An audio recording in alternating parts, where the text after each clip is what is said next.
So, scientists often say we should question everything. Why? Jesus shitting age, Christ. Christ. I have a question for you. Did I already post my amnesia joke? Yeah, you did. It was really forgettable. What you mean, like the Sweden entry for Eurovision? Unforgettable girl. What is the song? What? You what? Justin Bieber clone Sweden. Well, you had such classics there, like fucking No Rules and the seance that was the Irish entry, which I loved, and I wanted that to win. Well, that's my week out the window. You completely destroyed that. Right, okay. Anyway, hello everyone. Welcome to the Black Dog 174. I'm Lee. I'm Darren. I'm Jim. I'm Elton. And this week we'll see how everyone's week's been, or not, given that I haven't really done an awful lot. And then we will maybe have some feedback. He says, desperately looking on Facebook to see if there's been any feedback. But we might have some feedback. And then we'll move on to this week's movie, which is your choice, Jim, which is... Gone, Baby, Gone. Gone, Baby, Gone. Which is going to include Come Baby Come, which is a very different movie on a different platform. Come baby, come baby, baby, come on. Where's me hype men? Gotta give me loving and you gotta give me a song. You're gonna give me loving and you gotta give me a song. Thank you. There you go. Swing, bada, bada, bada, bada, bada, swing. Come baby, come. I slammed the door, boom, and I walk into the bedroom.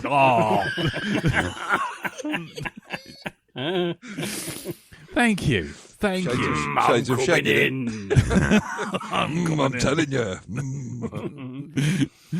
Come baby, come. Need some aspirin because my head's spinning. I need to get some wool so I can do anything. Way down deep in the middle of the Congo, the hippogriff and the mango. Come baby, baby, come. Reverse. What? Steady your brave. Anyway. Right.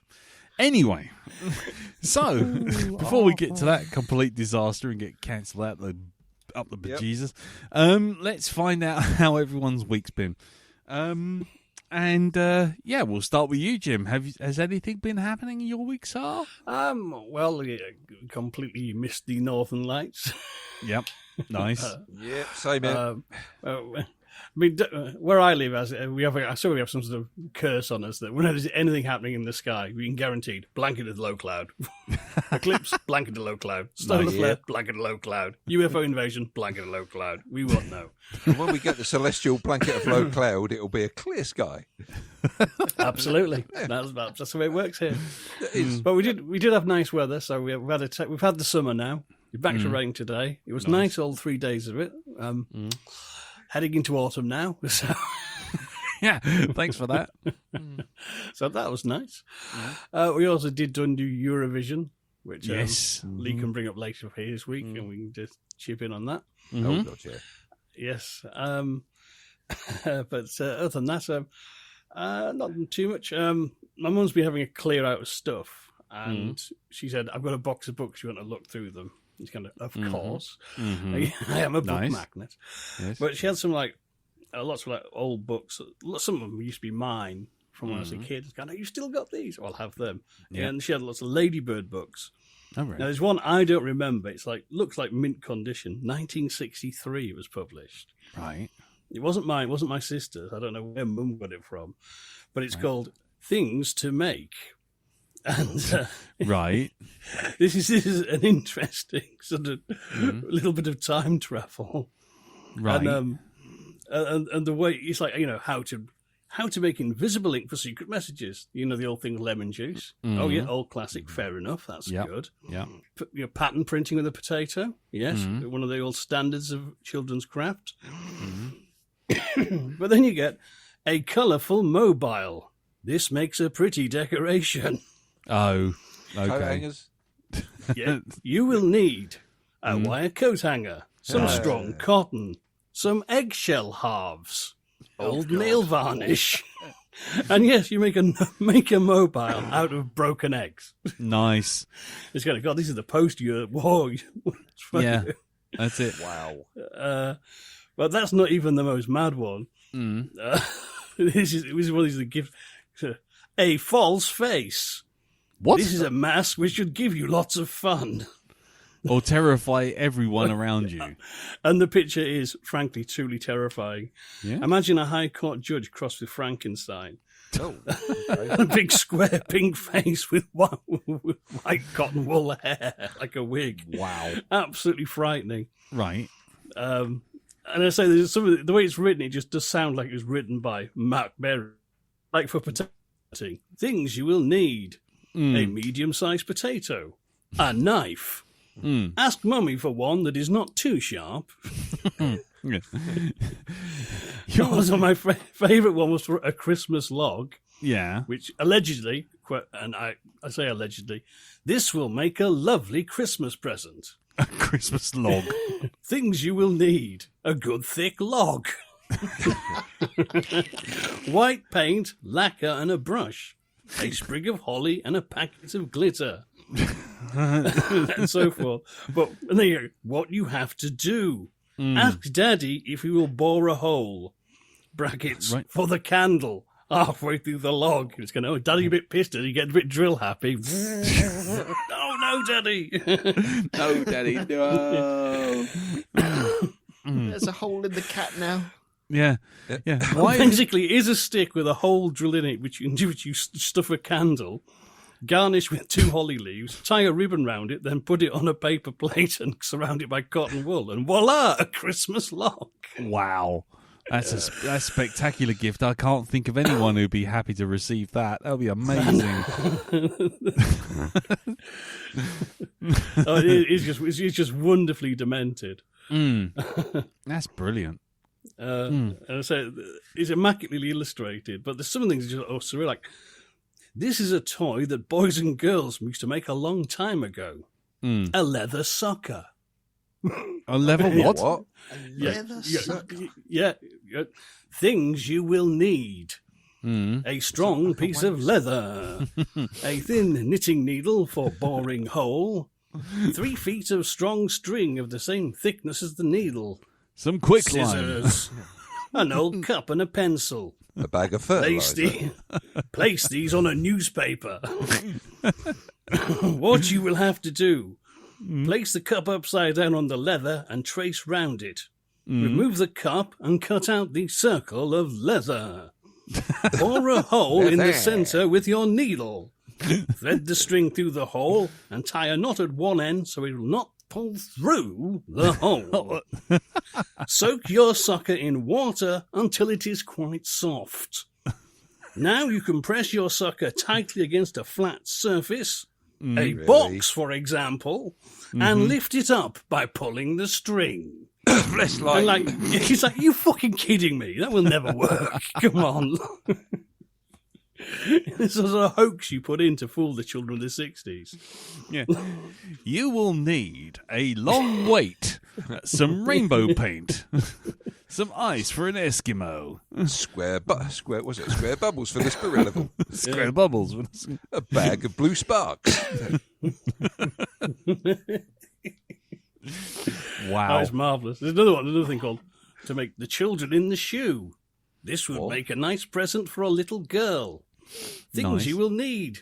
An old shoe. Brackets. Ask Mummy which shoe you may have.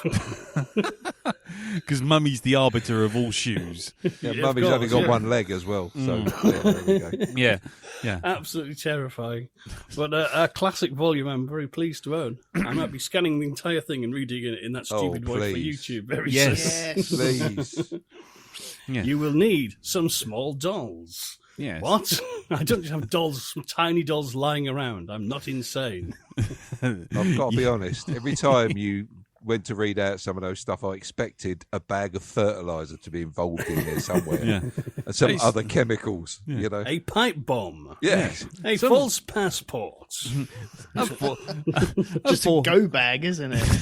A bagpipe, a false bottom. 4 inches of fusing. Yes. A cuddly toy. Loose anal passage. Lubrication. Animal nitrate. Steady nerves. A thimble. A solid alibi.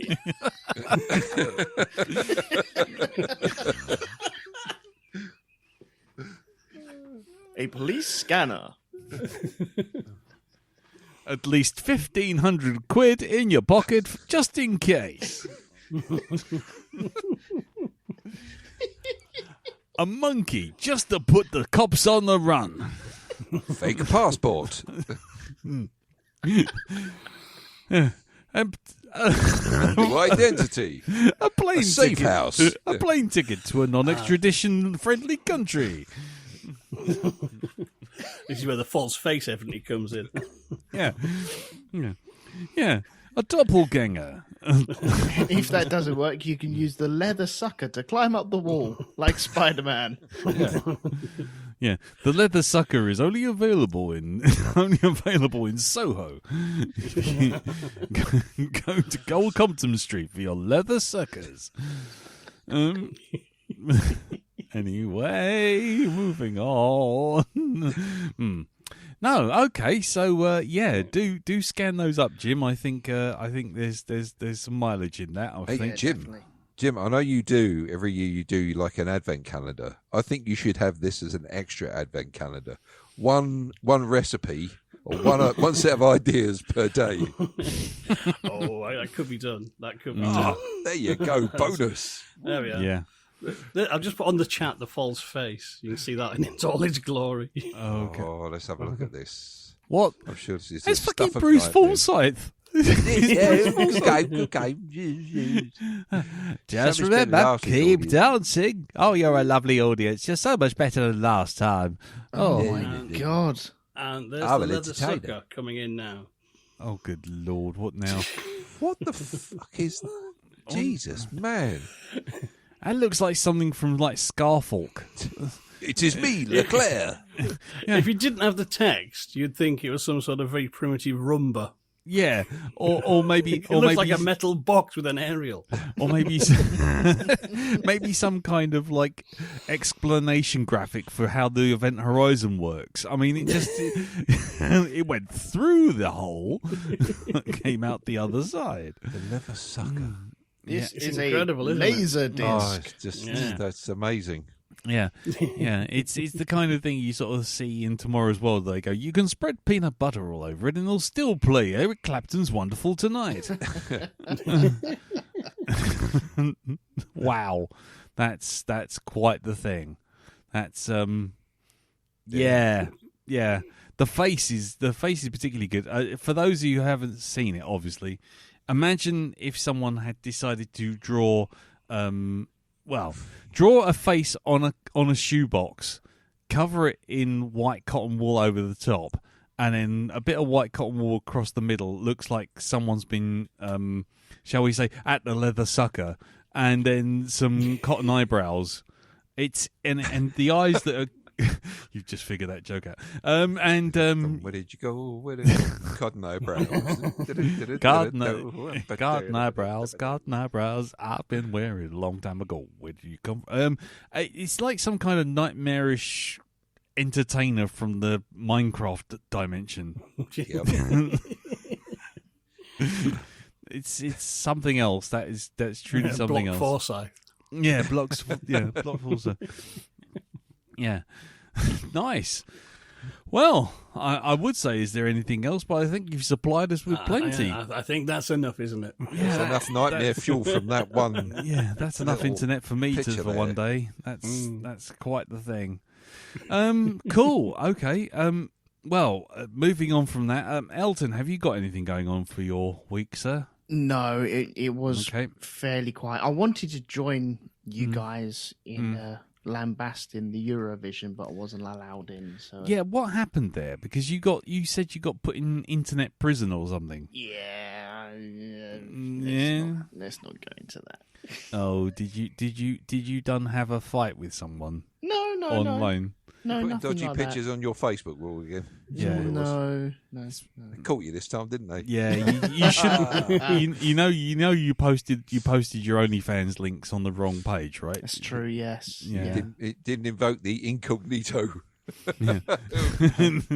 function. Elton. Crow. Yeah, As I do my Babe Station, call me face. Yeah, 12 the 12 calendars of rhubarb. Yeah, it's just like, here I am rubbing my rhubarb. Here I am topping the florets. It's just like, Here I am whoa. dunking the custard. Yeah, exactly. Look at my pink shaft. Brown chicken brown cow. Right, okay, so That wasn't you that made that special Eclipse film for Russian TV, was it? Anybody see that? Yeah, I think it was Russian TV. They Oh, went is that over where to they're this. singing on the bus? No. What it was, they're talking about the eclipse, and they kind of hand over to a live on the spot report, and it's someone lowering their bollocks in front of the camera.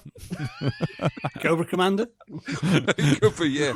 But it's just this, some bloke's hairy sack suddenly comes into view.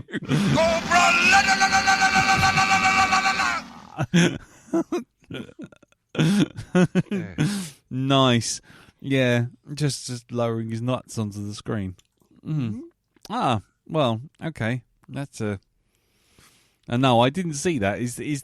Was that the Russian? That was the Russian equivalent of the total eclipse. Then was it? I think it was. There was. I think it was. Was it? I saw it on the. Was it? Have I got news for you? That was it. One of the recent episodes, they showed it on there, and it's just like, fucking hell, what the fuck? Yeah. So it was literally some bloke's hairy sack suddenly comes into view, and it's cut. That's not the sort of eclipse we were talking about. No. Yes. Full moon. Exactly. Yes. It's followed very, very swiftly after that. Okay. It Cool. take what you're looking for. Taint what you look. Things taint what they used to be. They were still attached to his body, I'm guessing. They certainly were. Yes. Right, okay. Yeah. It wasn't like a mafiosa type thing where they cut them off and then just, oh, look what we've done to your son. Yes. And then draped him across. No. Yeah. No. It would- No. No. Not at all. Okay. Sure. Yeah, I'm sure. Yeah. Okay. Cool. Really sure? Yeah. I'm really Right. sure. Okay. Cool. Well, seeing as okay, well, I guess we'll we'll move on. Sorry, you couldn't be on the chat though, Elton. That was a bit of a pisser, to be Yeah. honest. Never mind. Never mind. There is always next year. Yeah. Indeed. Yes, there is always next year. Okay, well, we'll move on then to you, Darren. How's your week been? Let's see now. Started off with a bit of a health scare, actually. Oh, really? Well, was your that was- bollocks on Russian TV? Yes, indeed. Yeah. I got an email from the Russian police. So, yeah, it's amazing. Your bollocks sort of match a photo fit we've got. Yeah. Every scrotum has a wrinkle pattern that we can identify. Yep. Shit. It's like a finger. It's like a fingerprint. You still got ink around your ball sack. I certainly have, yes. All those years of playing Lunar Lander wasted. There we go. At least it weren't thrust. Anyway. Hey. Yay! Go on in. So go on in. So you had a health scare with your testicles on Russian TV. No, it wasn't that. It's was it yesterday? I went to go and get some hay fever stuff for Ree. She went, go and get me some tablets and some eye drops. I went, yep, sure, no problem. Went over to Boots, and they said to me, would you like a blood pressure test? Totally random, it's on the spot thing. I went, yeah, okay. I'm pretty sure I'm going to be okay. I'm going to be all right. So they took me off to this back room, and then they said, "By the way, would you mind filming this little bit for Russian TV?" No. Mr. Barnard, we would like to. We would like this to is the film. blood pressure. This is the blood pressure test. Like to film your testicles, if that is okay. Yes, yeah, if you want to, yeah. That's the strangest blood pressure test I've ever had. But fine. We have got Soviet satellite link all ready for you. We have special cameras. UV lights, and we make you the Northern Lights, yes? Yes. It's all balls. Anyway. Do you know this Darren Diamond? We are looking for him and his cocaine-covered taint. I'm glad you say Kane. I really did. So what trouble has he got himself into now? Oh, but never mind. So anyway, they did the blood pressure test on it. And they're like, well, your blood pressure is fine. Your pulse, on the other hand, that's something you need to get looked at. I'm like, what do you mean? And they're like, well, it's too low. Apparently, resting bitch face pulse is around about 60. Mine came in at 52. So it's like, Lord. Okay. Fine. So they gave me this leaflet. They said, get in contact with your doctor straight away. I've managed to make an appointment. They got in contact with me on the phone, and it's like, well, you've got no other symptoms. And I always thought if your pulse is like low, you're either about to die or you're just really healthy and your heart's not having to make that much of an effort. And apparently that was the case. But for a minute there, I honestly thought, are they going to uncover something like I've got some sort of heart defect or something like this? I can't remember what I was watching last night, but one of the characters on it was having a bit of a health scare, and I'm like, it's making me think of this. This is like, no, I don't need this at this time in the morning. Thank you very much. Getting a bit upset about this. But yeah, apparently it was, I sort of like, he's like, well, I'll tell you what we'll do is we'll send you for an ECG next week. So I've got that and a blood test to go to, but honestly, before he actually confirmed that, said, look, I don't think there's really anything to worry about. You've got no other sort of, symptoms like lack of, shortness of breath or, you're dead. Then I don't think you've got anything to worry about. But for a minute there, for a good few hours, it was starting to play on my mind. Right. I've got to say, I'm I'm giving up the Pepsi Max. It's when he noticed your heart rate didn't increase when his finger inserted you. Yeah, and then you notice both hands on your shoulders. Exactly. Yes. So that was a lovely thing to happen. But yes, going from that, we Eurovision, yes. Did Eurovision, of course. We'll talk about that later when it comes to your week, of course. Yeah. But I did actually vote, but we'll get round to that later. Oh, did you? I actually did, yes. I just had to, because it's like sterling effort by that certain band. You're getting my £2.50. Flip. There you go. Now I've got some magic beans you'd like to buy as well if you want. Oh, okay, sure, fine, no problem. I'll see you around the back. Have you got that? Have you got that long wait again? Yeah. Cool. Yeah. Does it come with a bucket of blue steam? Does it? No? It does. Oh, okay, excellent. Some rainbow paint. Right, so I also went to the cinema this week. Okay. I went to see Kingdom of the Planet of the Apes. Oh, right. I've been following the series, the new ones and the old ones, of course, and I do like Planet of the Apes films. However, batshit crazy the earlier sort are that don't really have any kind of continuity to them. But yeah, I've got to say, I was pleasantly surprised by this. It had no right being as good as it was. I really enjoyed it. Yeah, it was. Yeah, it really kept me engrossed. And I've got to say, my favourite character in that is there's an orangutan in it called Raka, who I'm sitting there thinking, I know that voice. I know that voice. And it's the I'll have to look it up. I've forgotten the bloke's name. It's from the Seth MacFarlane Star Trek ripoff. From the Orville. The Orville, yes, the Bortus. That's it. Oh, Bortus. Right. He plays this character who's like this orangutan who's like a monk, Right. I could have watched the whole film with just him in it. He was absolutely brilliant.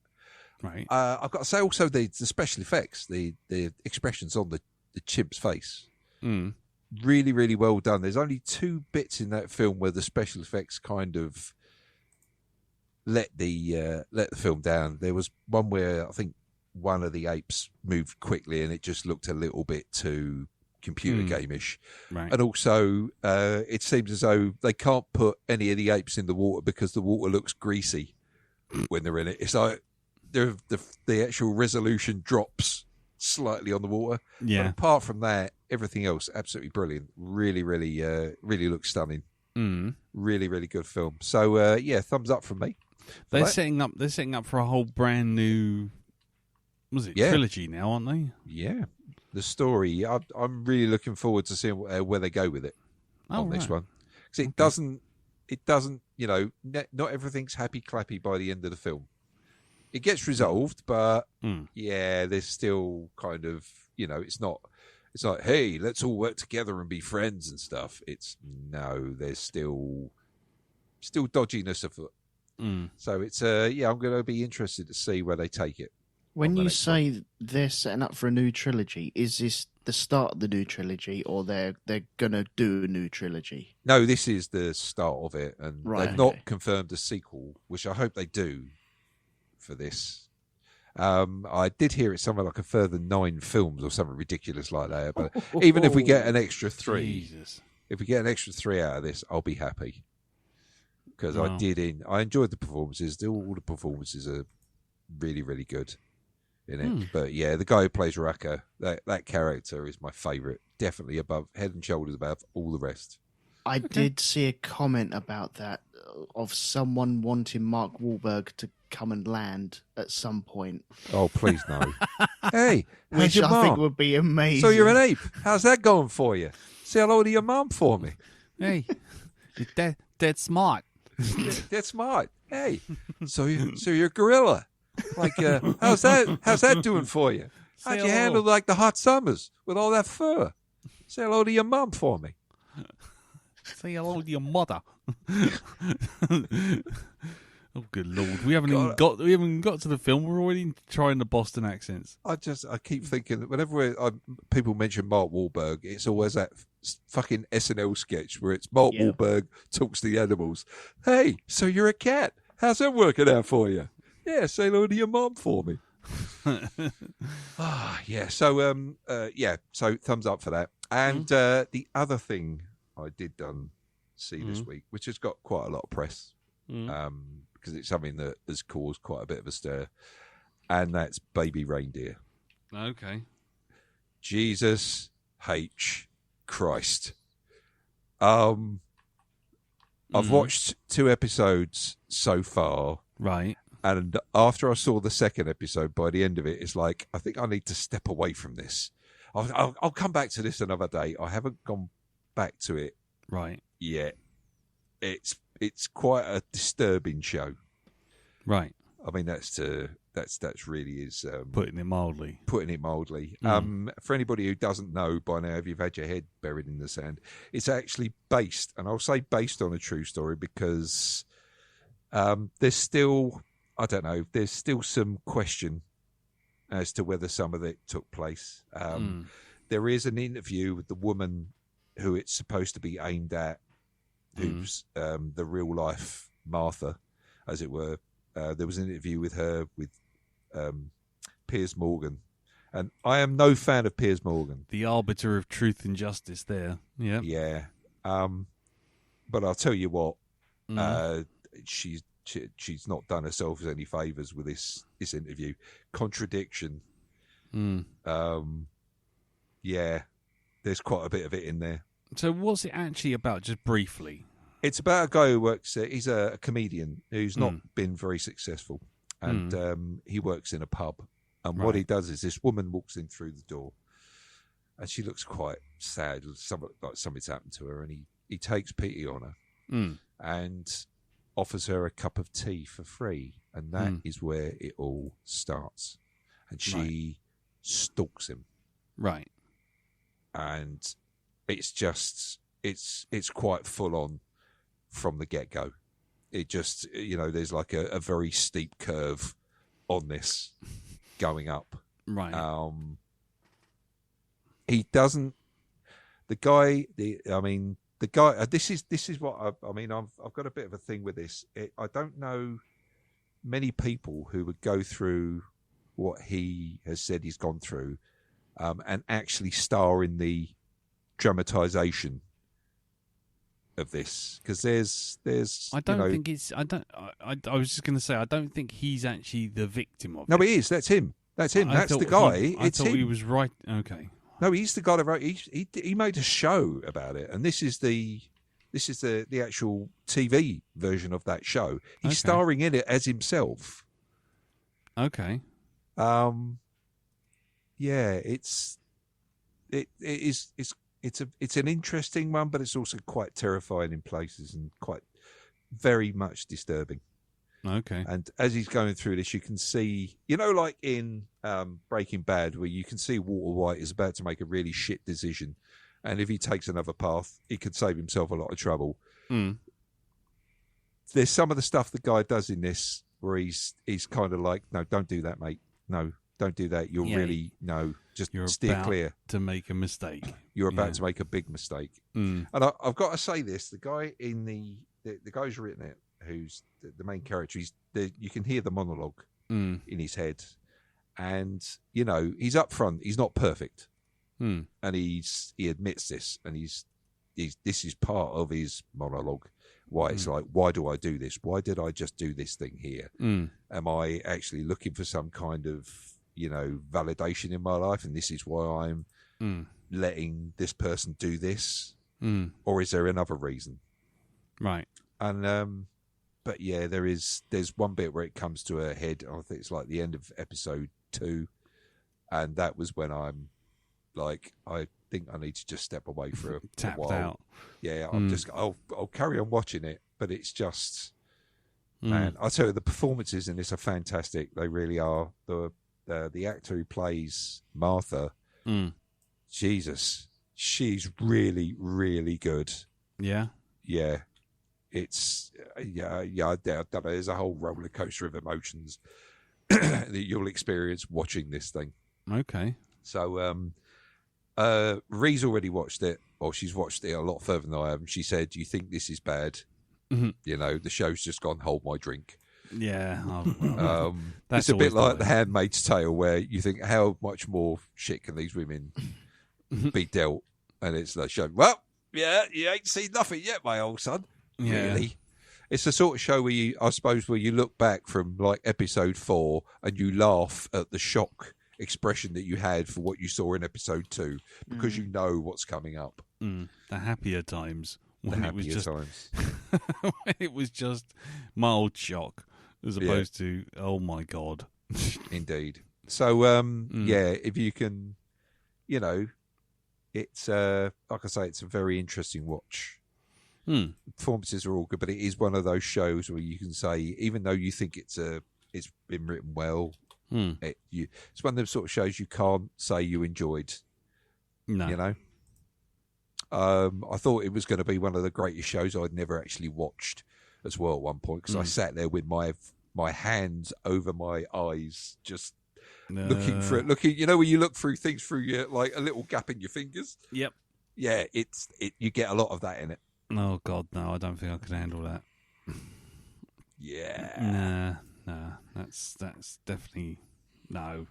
But if the actor that plays Martha doesn't get some kind of recognition for her performance, then I don't know. Okay. So yeah. Ooh. Okay. Right, I'll see you later. I'm going to go off and scrub myself with a wire brush and Dettol. Okay. Okay. Like that. Yes. So Lee, come on. Oh. Bring up the mood, for fuck's sake. Oh right, okay.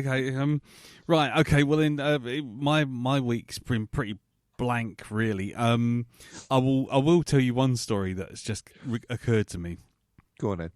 On Friday, one of the things that I do, one of the things that's kind of asked of me to do, is to mentor a person in our company on how to do 3D. The idea being is he doesn't want to be doing his engineering anymore, or at least it's boring him, and he wants to move to our department, or at least help us out a little bit and break his sort of workload up. Yeah. So, we're trying to teach him, he's trying to get a bit of information out of us, that kind of thing. So it's a kind of win-win for both situations. We get a sort of junior, he gets a bit of experience, it's all good. Anyway, he called me up, he wanted some help, and it's like, okay, fine, no problems. I was a bit stressed, but I thought, well, no, I've got to give this guy a hand, he needs help, And he called me up, so I'm talking him through the problem, working him through like workflows and issues and all this kind of stuff that doesn't really matter too much. And then all of a sudden, I said to him, right, the next thing you got to do is probably beyond work, make yourself a project for yourself, something you'd be interested in, something you would want to learn, something that would drive you to learn something new. And he was like, well, actually, I have been doing that. And I'm like, oh, right, okay, that's cool. And he goes, yeah. I've been making this little house. I'm like, okay, cool. And he goes, yeah, it's from this TV show. You probably haven't heard of it. And it's called Dragon Ball Z. And I was like, yeah, I do have quite a bit of familiarity with Dragon Ball Z. And he went, really? And I said, yeah. There's sort of like this Super Saiyan stuff, and then I mentioned a storyline that I'd been part of, editing. It's your Ronnie Pickering moment, mate. Yeah. Do you know who I am? Do you know who I am? Well, no, that was the thing. I mentioned the saga. It wasn't the Cell Saga, but it was something very similar. It came out in 2004, and I mentioned it, and he just went, really? And I'm like, yeah. And he went, oh, that's so cool. I'm a big Dragon Ball Z fan. I'm like, yeah, really? Okay, well, fair enough. And he goes, oh, it's amazing. He goes, I remember watching that thing back in 2004 when I was 5. And that was when you punched him squarely between the eyes. Did you go Zengoku on him? I didn't do anything. What I did was I literally went like the guy at the end of Last Crusade after drinking from the wrong cup of the carpenter. I just like just shriveled. I mean, like, oh my god! I could literally feel the wrinkles forming as he spoke. Yeah, exactly. The guy's 25. And when off. I was working on this thing, he was 5. It was just like, oh my giddy fucking heart. My heart sees. Like, oh dear, you showed such promise. Now I shall have to destroy you. Yeah. You are foolish to resist, my young Padawan. So that was a horrific moment of mortality stabbed straight through my heart. So that was great. The other thing was Carol has been on a sort of like holiday trip to Morocco. She went for a couple of days off with a bunch of people that she knew to Marrakesh and to the down into the wilds of the Sahara Desert and all that kind of stuff for a couple of days, which is cool. That's cool. But unfortunately, that meant that unfortunately for my daughter, it meant that she was stuck in the house with this silly old fuck who was worse than useless and probably about as the only time he's ever been called a responsible adult was on a sort of like accident sheet on an insurance form. So yeah, that was fun. But I managed. Do you know what I managed? The whole weekend while Carol was away, I managed to change the hose pipe and not entirely destroy the garden. Really? Yeah, I did. It was amazing. It was an amazing achievement. So everything around it wasn't destroyed. Like it wasn't. Oh no, everything around it was got the pipe left. No, that's everything We else. now have a swimming pool. Yeah. We now have a bathtub. It's a feature, man. It's a feature. We have a 60-foot wide bathtub. Yeah. No. Now, listen, Carol, I know what you're thinking, but imagine how much this is going to add to the value of our property. Yeah, exactly. And as she flies into Gatwick, you can hear her going, "For fuck's sake!" Yeah, exactly. With a As a plane flies over your house. For fuck's sake! As I'm sitting there with a bucket and spade, doling it out over the fence. Fuck you. Anyway, so there was that. But what was really funny was the first night that Carol was away. Lisa's sort of sitting there and she's working away and she's doing a bit of homework, and then she's going to go off and do some revision. So she turned to me and she goes, "Oh, I'm going off to do some revision. I'm going upstairs now." And I'm like, "Yeah, okay." She's like, "Because I don't want to leave you on your own." It's like, "I'm downstairs." What the? And it's like, I'm okay with my Werther's original, daughter of mine. Exactly. Have you got your panic alarm, Dad? Exactly. I'll just sit here listening to Max Bygraves and thinking of times around about the war, which is when I was alive in it. Do you need to go to the toilet before I go upstairs? Yeah, exactly it. Exactly it. You know, Vera Lynn on the old wireless singing, "We'll meet again." Down now. Mr. Chumley Warner, I hear your wife is out of town in Marrakesh. Yeah, I'm just sitting there in the sofa, just smelling of piss and Werther's Originals and Wintergreen, and going, "No, it's okay. I will be fine." I mean, I've just been, oh God. Anyway, so that was that. So I've had the double whammy. I remember a time when we used to have to go to railway sidings to find our exotic magazines. Yeah. We didn't have all this online malarkey. No. What is this interwebs? And so that was that. Oh, and and then this today. Mum, I've gone round my mum's house to sort of do my work and stuff. And then all of a sudden she's gone upstairs, and she's sort of gone, "What's that?" I'm like, "What?" So I come back upstairs, put the computer to standby, go upstairs, and on the roof of her garage is about 15 credit cards, all just strewn over the roof of her garage. What? Yeah. So there I am at 9 o'clock in the morning on a ladder with a brush trying to sweep all these wet credit cards over to me so I can find out what they are.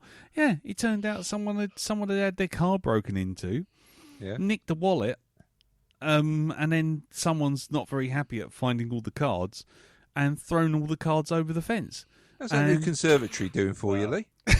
He's doing quite well. Yeah, it was very hard. Heated plunge pool, everything. Yeah, it was very hard to just keep tapping 100 quid on different cards, though. You know, over and over again. It's like because you can't tap more than 100 quid. So no, but so you've heard. So I've heard allegedly. No, but it turned out that the guy's the guy's driver's license was there as well. So so my good deed for the day was to clean up all the cards, and then I saw the address and I went round to his address and I dropped all the stuff through his door. So there you go. I'm just hoping now that what's going to happen is he isn't going to assume that I was the guy who nicked all the cards. Yeah. But there you go. And then lastly, of course, there was Eurovision. So yes. I know everyone else is wanting to talk about it. I was just going to say, on the Black Dog Facebook group, we ran a chat for everyone, for only the cool people. All the cool kids could come and join the chat. Nobody else. None of the uncool kids. We wouldn't have them on. No. We made up some rules that wouldn't allow people who got some strike against their name to come and join us. But no, so it was a very good time had by all. The chat went on for ages. I think it's still live actually. Yeah. On the group called Eurovision is Bonkers 2024, and it was great fun. It was really good fun. There was Jim, you were in on it. Teresa was in on it. We had Ian Stead Spaceship. We had Martin Thompson. Adrian, Cartwright. yeah, Michael, Murray Pyman Christensen, yeah, I mean Emma Forster. yeah, Emma Forster, that's it. There was Anne-Marie. Yeah, there was pretty much everyone. Oh, Sean McGowan, Michael, what's his name? Michael Wilding was on there. Anyway, there was lots and lots and lots of people on there, and it was a really good time, and it was a good laugh. And I'd like to thank everyone who joined in, even if you just sat there watching us all just throwing gifs about and swearing at the telly in real time worldwide. Especially when it came to the voting at the end. This is bullshit. But anyway, so next year I think we'll do that again for sure. I think it was great fun. We'll get that in. So if you can try not to be sort of banned from Facebook, Elton, that'd be great. We'd lovely to have you on. Yeah. So, but what did we think of Eurovision? Come on, while we're here. Yeah. It was, wasn't it? It was. Yep. That was a thing. That was a thing that happened. I love the doses of the so-called humour. Do you know what? Actually, I didn't. Looking at the presenters, right? I'm looking at the one that was dressed in white, thinking, "What do I know that person from?" Malin Ackerman. Yeah. Yeah, I know you from somewhere, and it's like the Silk Spectre. Yeah, the Silk Spectre. This is what they did after Watchmen. Yeah, exactly. No, it was always amusing to sort of like see how the programming went in terms of the show, because there was the ongoing theme of people not having trouser legs, and yes. and then boring ballads followed by what could only be described as one for the dads. Yes, every now and again, just being dropped in, which had zero chance, but all were wearing tight leotards and weren't over the age of about 18. Yep. It was just very bizarre. It was. And then, of course, we also got to say hello to our new pan-dimensional masters after Ireland got up and done their thing. Oh yeah, always nice. Always nice. And one from the Arkham, from the Arkham entry. that was quite the thing in the Irish entry, wasn't it? Mm. Yeah. It was Mark Glorious. That's the one I voted for. Was it? I was like, no, I've got Bambi Thug. Yeah, that's getting my vote right now, just because. What the fuck? Yeah. Actually, I was going to say I went for Estonia purely because I felt like that was in a multiverse dimension. All four of us would be up there for Estonia. That's what it looked like. Was that the No Rules? No, it was the that was the men with zithers. The four zither guys all dancing in black suits. That one. Yes. Yes. Which got voted down into oblivion. But it was just so nuts. I was just like, yeah. There, but for the grace of God, go we. Which I thought was quite funny. Yep. But no, I don't know if I like the winner, but hey ho, choices is choices. Really? Still, at least we know he knows how to polish a satellite dish. Yeah, which is something. But anyway, no. So it was an event. It was a thing that happened, and the chat was the funniest thing of it. But I enjoyed it immensely. Yes. And have we got any? I mean, I know this is usually dangerous territory, but have we got any thoughts on the new Doctor show, or is that dangerous territory which we shall not venture? I will say this because I sat and I watched both of them because I remember sort of like the Christmas special. And I don't know what it was.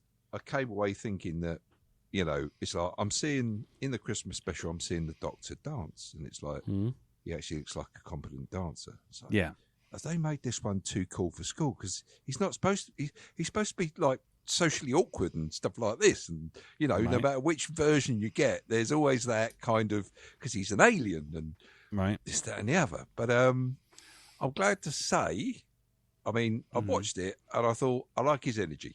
right? I thought there's that manic sort of thing about him, which is good, right? I like that. The babies, fuck me, yeah. Jesus, that is between that and Baby Reindeer. It really is. That bit freaky with the mouths and the. I'm not going to go any further, but yeah. Thought they could have maybe picked something else for the first episode, but all right, fine. You know, there were some moments in it, but I've got to say, the second one.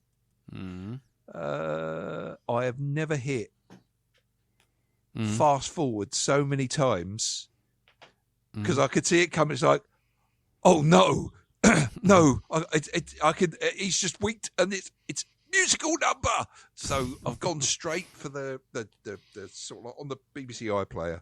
I'm going through this, 10 seconds at a time.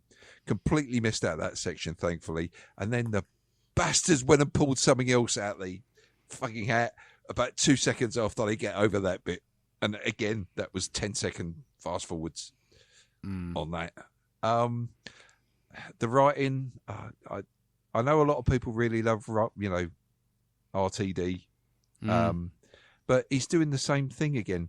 It's like, so how did they get to put two and two together on this bit here? How did they know to be in this position here? How did they know to go after this bit? You just said this one thing, which was a general, yes. Do you know what? This is all the fault of a bloke in a hat from 1962. And it's like, yes, we know exactly who you're talking about. Boom. And he's doing it again. He's writing, he's doing these things again. He's just these leaps you have to make for him. He's not like, it's not a logical sort of conclusion to these stories. It's sort of writing I used to do at school when I got fed up with writing anything. Oh yeah, and then they did this thing, push this button, and everything was all right. You open I write a really good opening page, and then it's like, I'm bored with this. Yeah, and that's it. Yeah, it just it's all loud. It's all noise, right? It's just fireworks all the time for distraction, right? Look at this thing over here. Isn't this fantastic? I'll tell you what, we'll mention this character from the past. There we go. Look. Oh, hello. That's the thing, right? Okay. Oh, they said that. Oh, I wonder if that means they're coming back into the show. Oh, and while you're doing that, the writing's not, it's like you're ignoring the writing. You're ignoring the writing. You're ignoring the logic in the episode. Right? Or what logic there is. It's all fireworks. It's all loud. It's all, yes, distraction. That's what I'm noticing about these. Okay. Can we please not have a dance routine and a music number every other fucking episode? We get it. Can we just stop now? We got it, okay? This is it. Because I'm not going to be watching every other episode. That's what it's going to be. I'm going to be watching the ones without the dance route. I might actually wait until it's all been watched and then just go for... Maybe somebody can start a page. Was there a dance routine.com? Right? That's it. Okay. I'm not enjoying... It's too... It's so out of place. It just seems so out of place. Okay.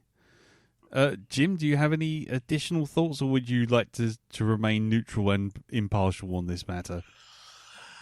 Well, I agree on the writing, but unfortunately that's how Russell T Davies writes bloody everything. Yeah. It's broad stroke sketches, and for nerds like us, if you get hung up on it, it'll drive you mad. Yeah. Yeah. He tends to be more about theme than plot points. Although, having said that, he's a clever plotter. Like in every episode he's done since the specials, if you've been watching closely, there's a character who keeps reappearing. Yes. And things like this. It's that's kind of what I'm intrigued by currently. But I know I believe he's not doing what he did when he was running the BBC, where he basically wrote everything. He's gone back to like he did in the first season, where he actually let other people have a go, Right. which I think is always better. Mm. Because like in the old day, in original series Doctor Who, the sort of structure was you had a script editor and the producer. Yeah. And in the modern era, we had a showrunner, which just got combined the two, and the showrunners tended to write all the scripts, which I think is always bad because they get burnt out and it's too Very much. much so. But I'm hoping he's going to say there's other people writing episodes rather than him writing the lion's share. So Yeah. I'm intrigued to see how it pans out. But I know it's kind of, this is very much, he's doing this as kind of like a soft reboot. Now Yeah. it's gone to Disney, and it's, I mean, I think he might just be starting soft and going deeper. We'll see. But I like the new Doctor. I like Millie as character. I think their energy are carrying it currently. Mm. Yeah. And I enjoy watching them immensely. I mean, I don't have a problem with the musical number in this one. This episode, we'll say it was about music. Yeah. And as this character is related to the toy maker, where in the previous musical that makes sense, but we don't need a musical every week. No. Yeah, come on. That'll ruin the fun of it. You know what I mean? You can do like a music themed episode. A lot of shows have, and that's good. Throw them in But there. say, don't every over, once in a while. yeah, but don't overdo it. Yeah.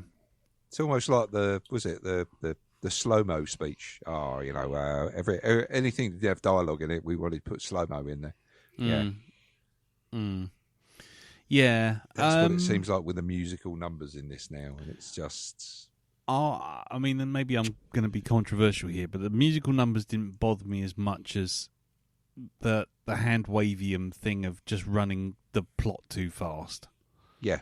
There was one major thing that completely skipped on the first one, but I won't go into that in here because of spoilers and whatnot. We might do that in the break, but again, it seems like it's gone back to the first season with the sort of like let's do that kind of manic shout very quickly, do things very quickly, don't give the audience time to catch up or process anything, so that nobody notices what nonsense is going on, and end on a fart gag.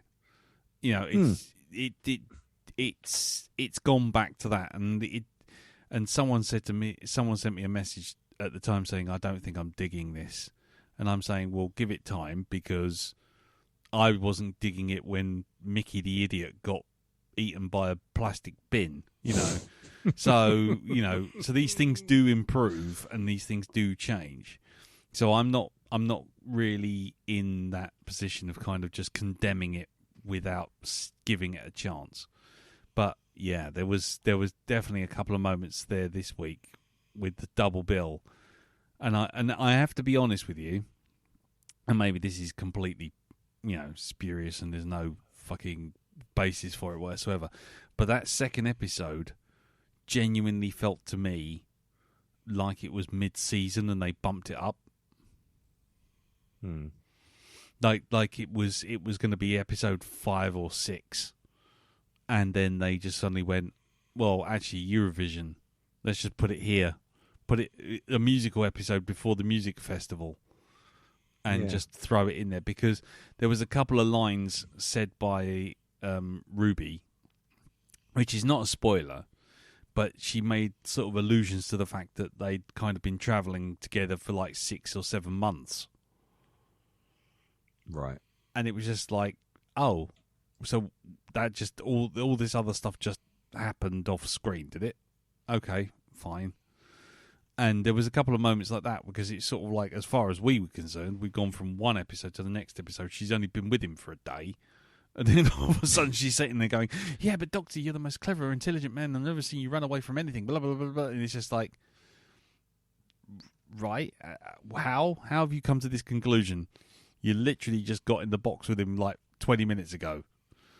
And, there was a couple of moments like that, and I suddenly thought, they're not doing this fritzing about with the running order all the way, because the next episode that's coming out, which is a Moffat one, Stephen Moffat one. I think so. Yes. Yeah. Well, when there was all the interviews and everything going on, that was going to be, I think that was going to be a later episode in the running order. And someone will probably correct me and say, no, it was always supposed to be X, Y, and Z. But as far as the interview was concerned, it was going to be like episode 8 or 9. Now it's episode 3. And I'm just wondering whether or not there's some fritzing about in the background. Just to kind of, I don't know. But it feels very odd to go from a kind of throwaway episode with space babies and then a kind of musical number, kind of what feels like mid-season kind of thing, and then kind of, okay, let's pull out the big guns, your Stephen Moffat kind of high concepty kind of thing. I don't know. It feels really weird. I agree the actors have nailed their roles, but the writing's a bit on the wonk. But then it's always been on the wonk. But then, like I say, I had to go through this whole it's on the wonk thing back in the day when people were saying no, it's great, and there's a man being eaten by a fucking wheelie bin and then turning up with the worst fucking plastic hairdo I've ever seen in my entire life and nobody noticing. So, there's a certain level of you're just going to have to go with it and settle back into it kind of mode for me. So I just like, yeah, fine, whatever. I think it's going to be interesting when Ncuti Gatwa finally gets his speech. Because every doctor gets a speech, right? They get that one sort of defining speech that really knocks it out of the park. It's like, Peter Capaldi. He's one with the not Sontaran, it's the the Zygons. Zygons. That speech, you can apply that. Yeah. How many people are going to die? How many children are going to be left screaming before you do what you're always going to do and talk? Yeah. That, and you can. I listen to that. It's like you can apply that to just about anything in the fucking world at the moment.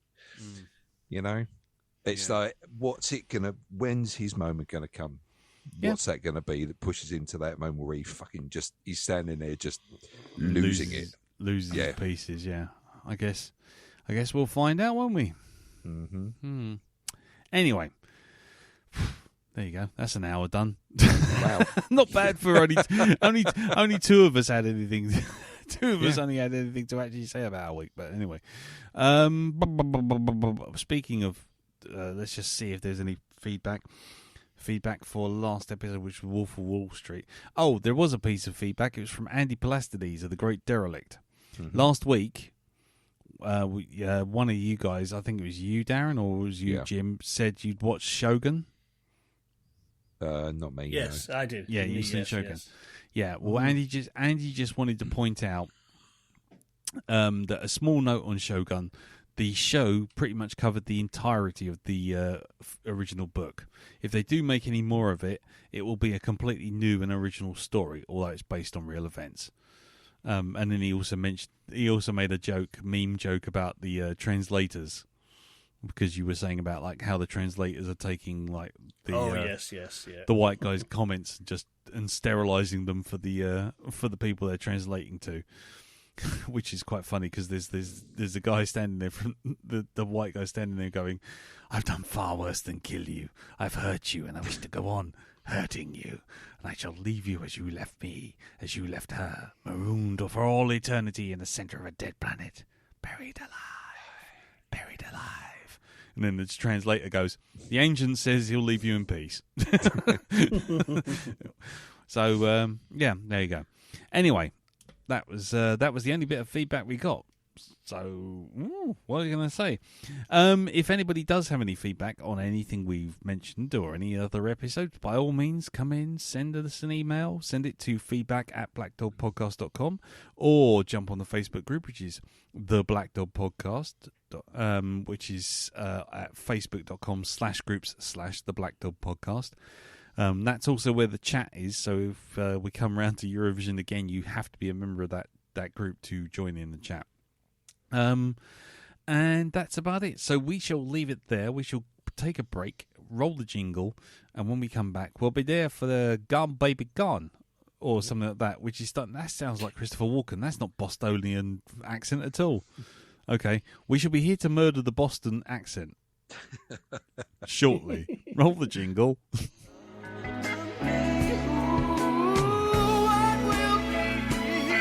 She's gone. I better learn how to face it. She's gone. I pay the devil to replace her. She's gone. She's gone. What went wrong? Right. It's okay. I'm not going to try the Boston accent. I was going to. I was thinking about it. I was practicing it in the kitchen while I was making my tea, and it's just not going to work. So we're just going to go straight with right. Right. No, it's still not going to work. Right. So The Gone Baby Gone is a 2007 American neo-noir crime thriller film directed by Ben Affleck in his directorial debut.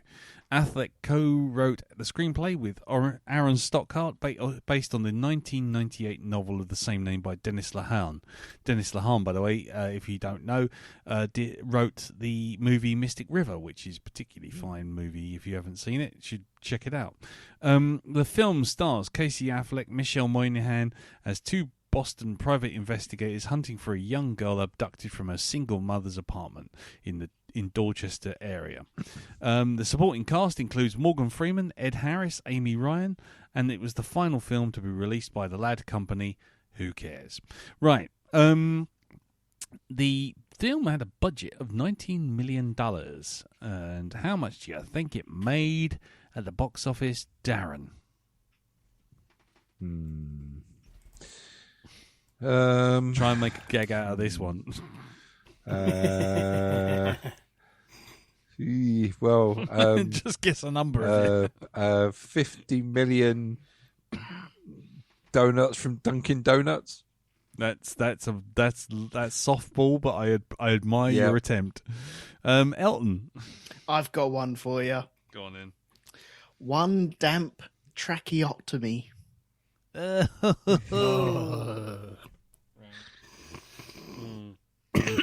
Yep.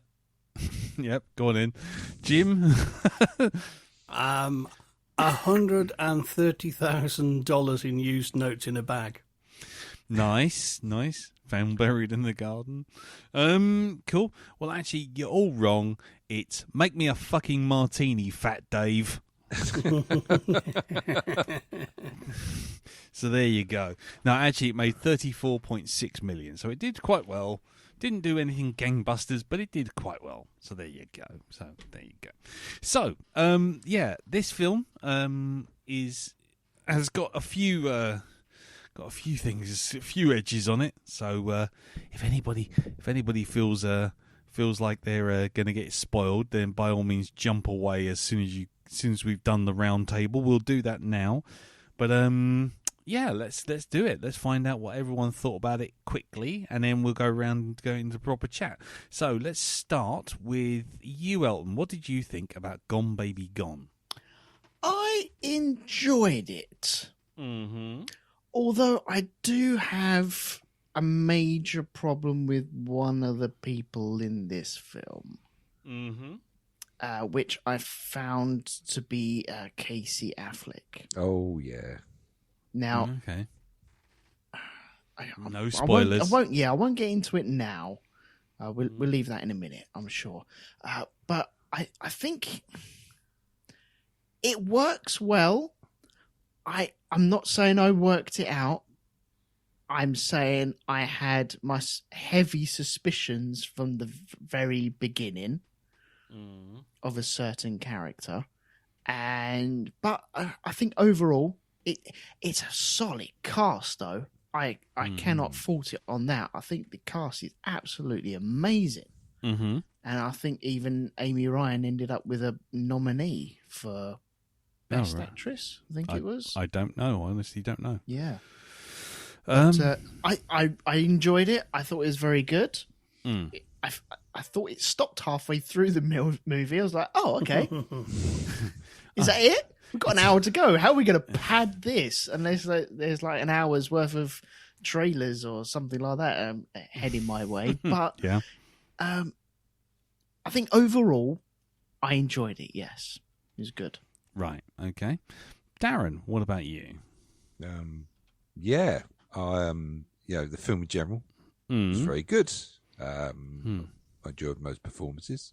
There is, Casey Affleck, bit of a controversial character himself, but try to pull away from that. It's, I thought the performances all round were solid. It's always good to see Morgan Freeman in a film. Yeah. You can say like a Twinkie. Like a Twinkie. Yeah. Yep. And it's good to have that kind of question at the end of a movie of, would you have done the same thing? Would you have followed through like this? Would you have done this? Would you have followed the same path? But we'll get onto that, I'm sure, more I'll say nothing. in the spoilers. Yes, definitely. For me, I absolutely loved this film. A lot more than I was expecting to, and I dug the moral conundrum in at the heart of it. I found Casey Affleck's character to be an issue, but that was intentional of the film, I suspect. And overall, no, I didn't have a problem with any of the problems, if you know what I mean. I thought the film was solid from start to finish. I thought the writing was cool. I thought the plot at the heart of it was very cool. It's unrelentingly bleak, without a doubt. But it had some really interesting moments and a moral conundrum which will probably take up the remainder of this podcast, I suspect. Yeah. But there you go. But for the moment, as far as I'm concerned, I thought I was looking on my Letterboxd channel yesterday when I was putting the review in, and I have to say I think it's probably one of the best films we've reviewed this year, for sure, without a doubt. That doesn't mean to say it's the best film ever, but I think of all the ones we've watched, of which we've only watched 16, funny enough, but there isn't a bad film amongst them. But I think this was head and shoulders above pretty much all of them, except for maybe American Fiction, which I really liked. But no, I really liked this film a lot more than I was expecting to. Jim. I hated it. No, only kidding. Oh, I thought we were going to get into some juicy arguments there. Oh, son of a bitch. Yeah. Well, no, I selected this on the grounds of I wanted a film I hadn't seen. And I know we enjoy a good film with some good twisty-turny stuff going on. Yeah. And so I was looking at lists of twisty-turny films going, done it, we done it. We done it. Yep. And this one's like, okay, right. Child has been kidnapped, investigation, twisty-turny, ticks all the boxes. That'll do nicely. Great cast. When I started watching, I was going, this isn't a Hollywood sort of movie. This is showing you kind of real people. Yes. Oh, Peasants. yeah. And they're ugly, aren't they? Yep. And that's just the start. That's just the opening shots. And it gets a lot uglier after that. Yep. So, I really enjoyed this. I say it is fairly bleak, but I do like a film that really gives you a good, really big moral dilemma and that kind of, what would you do? Yeah, And I think this is a bloody good one. Where there aren't easy answers, as I'm sure we'll explore later on. Yeah. But yeah, only after I've read written based on the book by the same guy who wrote Shutter Island. Oh yeah, Shutter Dennis Island was the other Lehane. one. Yeah, I forgot he'd done Shutter Island as well. Well, yeah, that Nice. makes a lot of sense. Yeah. Nice. Okay. Yeah, so I had a lot of fun with this. I say, 'cause it ended up somewhere I completely didn't expect. I started to suspect where it was heading at various points, but it was always I was following the movie, if you know what I mean. Yeah. The movie was always like 2 steps ahead of me on that point. 'Cause it goes, yeah, we've told you, we know what you're thinking, but Yeah. just step this way, sir. Yeah. Yes. You may be surprised to learn, sir. Yes, exactly. Cool. Okay. Well, in which case, at this point, we've got our general gist. I strongly suggest that if you have any intention of watching this film, that you do not go any further with the podcast. You pause it, go watch the film, come back, and then listen to it, because the spoiler is something that the main spoiler here at the center of all of this is one of those ones which the less you know, the better you'll be and the more you'll enjoy the film. So I strongly suggest you do not spoil it for yourself if you have any intention of watching this film. So with that firmly in mind, let's get some spoiler zone noises and everything. How are we going to do this? Let's do this one. Itty bitty ditty bag. Put your helmet on. We'll be reaching speeds of 3. Shut up, Wesley. And there we are. So here we are. Quite a collection now, aren't we? We are. I didn't even have to go to. Tetsu Canada. No, you didn't, did you? No, I didn't, but I did. Money plane. There you go. Right. So, yeah, I tell you, it's turning into some right old sort of naff middle of the night radio show. This, isn't it? It's almost like, what's that? Dingo and the Baby. Dingo and the Baby. That's it. Yeah. Dingo and the Baby. Boing, boing. That one feels like my uncle. Anyway, so, right. Let's get on to it. So, Firstly, let's just go through the film as generally reviewing it, because I think it's too easy just to jump straight into the main spoiler and just spend the rest of the evening discussing that.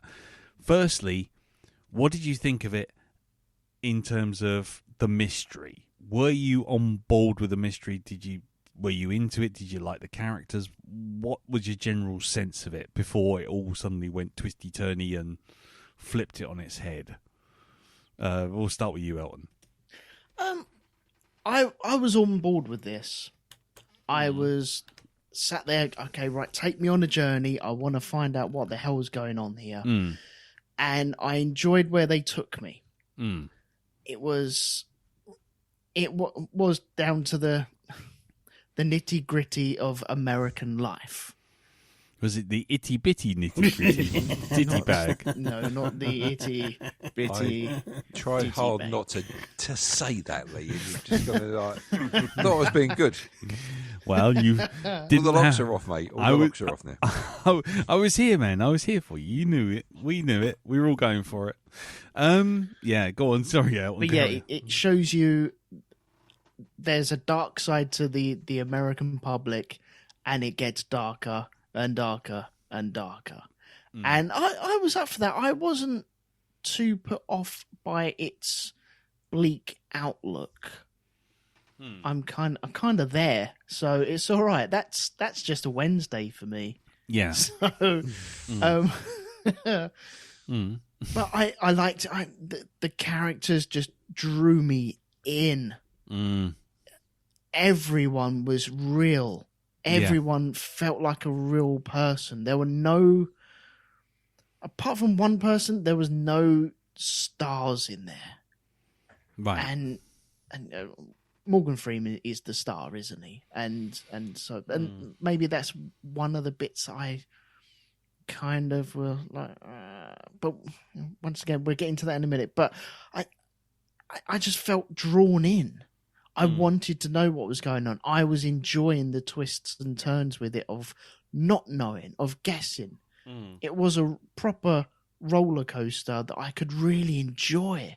And I could enjoy the ups and the downs and the sideways movements, the weird left turns of Casey or Patrick showing his gun in the pub and stuff like that, and it's like, oh, that I don't know if that suits you or not.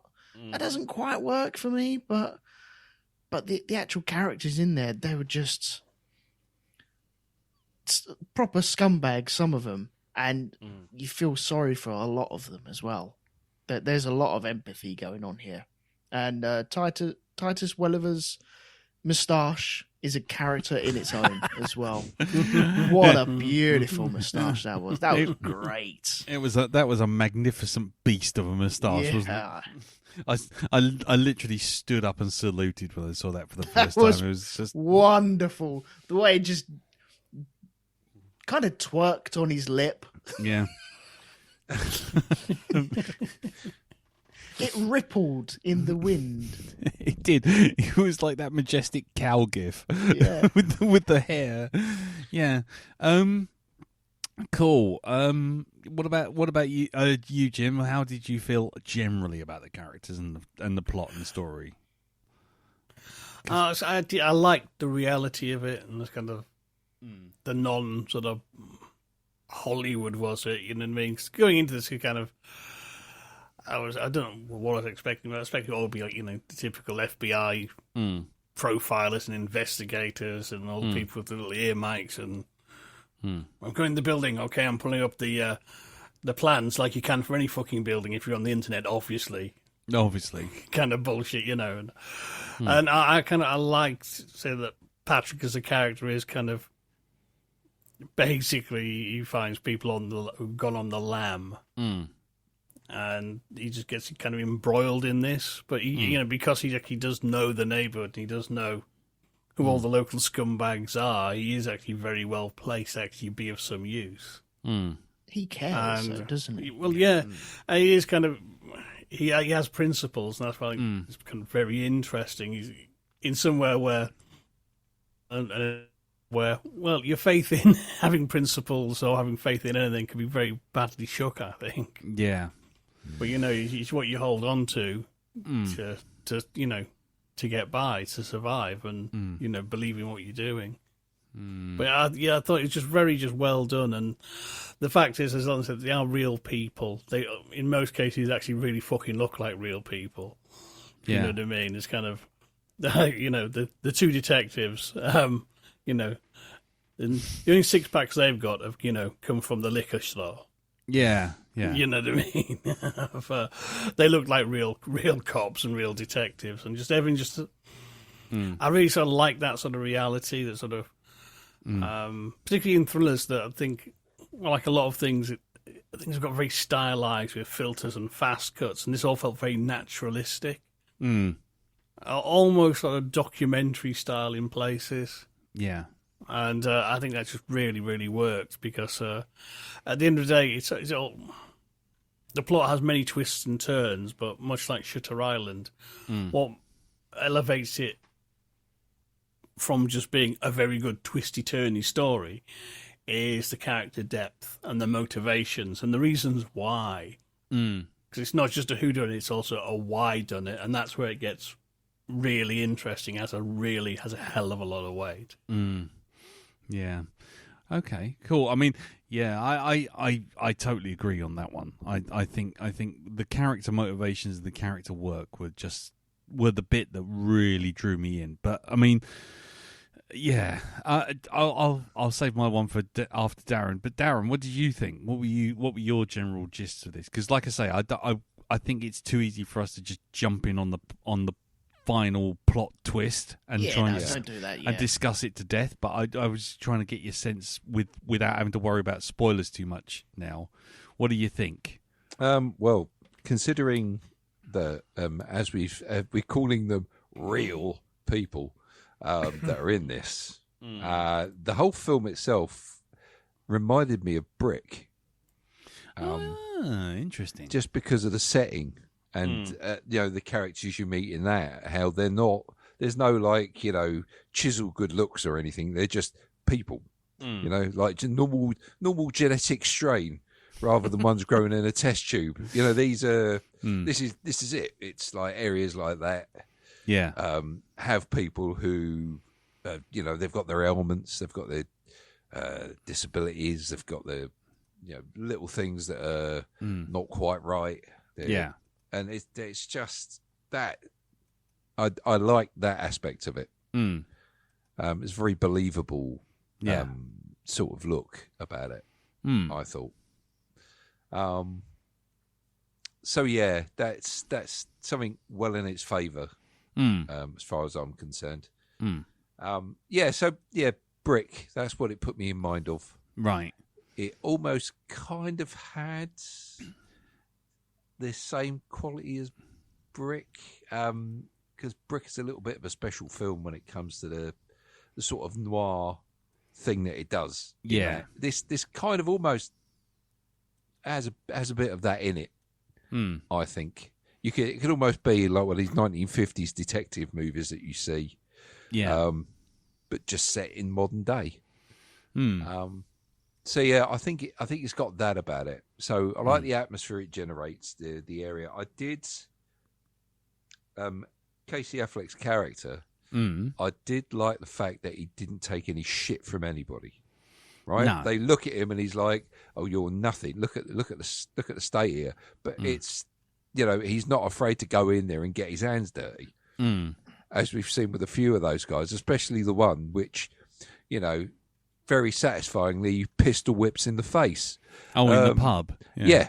Yeah. And it's like, there you go. Who's the big man now? I think he says something like that to him as well, as he's laying on the floor. Yeah. Exactly. Yeah. Fuck you, Fat Dave. Anybody else want some? Yeah, maybe a fucking cocktail. maybe a fucking cocktail, Fat Dave. Make me a margarita, Dave. Yeah. They call me Big Dave. Fuck you, Fat Dave. His character. I'm Medium Patrick. A Medium Patrick. Yeah.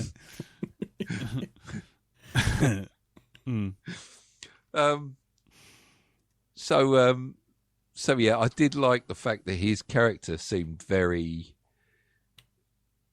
His was a very deceptive character, and it's his sort of very sort of laid back, non-stressed, individual that literally can explode at a second's notice. Yeah, that's it. He can handle himself in a situation. So I liked that aspect of it. He was very believable that way, I thought. Yeah, definitely. Indeed. So yeah, the setting and everything I thought was good. Although it's nice to have a thing like that where it's not all like, chiseled good looks or, people who supposedly live in that sort of area who've apparently all been down the gym, Yeah. That's it. Making squeaky noises in their very tight fitting shirts, Yeah. Oh yeah. Like that. So I'm going upstairs now. Yeah. Look, I'm pointing at the floor. It's fucking WWE does detective, it's that sort of thing. So yeah, in general, I thought the whole makeup, the design of the film, where they shot it, just this grimy, exterior to everything is, really, really good, very believable. Adds to the atmosphere, I think. Yeah, cool. Cool. Sorry, were you gonna just say anything else or? It's very honest about people's motivations. Yeah. As well in this, Yeah, definitely. Very honest. And that's good. That's good. Yeah. It kind of makes Casey Affleck's character look like the only person who does actually give a shit. Because, that's it. He's in for the long run on this one. He's not just a private detective just to make some money. He's actually doing it. He's trying to make a difference. He never joined the police force, but he gets to do things his way and he gets to make a difference. A sense of right and wrong. I I think is Yeah, a sense of a moral compass. very much so. And it's that whole thing of he doesn't compromise it for anybody, not even the person he's in a relationship with. Yeah, well, yeah, I'll get to her in a second because I was going to say something about that. But Okay. yeah, but I was going to say, I mean, for me, I thought the beauty of it was not so much the reality of it, but I think just the way everything felt. It's really weird to say it, but it felt coherent. It felt like this. It felt like the film had come in like Brick, I suppose. That's why Brick I thought was a very interesting comparison. It comes in midway through these people's lives, and it will leave midway through these people's lives, and you don't feel like the story is starting here and it is ending here. It's just you're just getting a slice of it, which makes there's no neat start and a neat end. No. Which I thought was kind of interesting, just purely from the fact that it lends an authenticity to the whole thing. I also like the show don't tell thing about, like, not only is he a detective and a PI, and he's sort of doing things that cops can't do, but just from his interactions with everyone. Casey Affleck's character is kind of portrayed as someone who's been doing this for a long time. He's made lots of connections. He's got lots of, people that he knows. It's that kind of, there's a kind of authenticity to that as well, rather than just, it's the Battlestar Galactica thing. Oh, this person, he was great on New Caprica. Really? Who is he? I have no fucking idea, but just for the purposes of this episode, we're wheeling them in.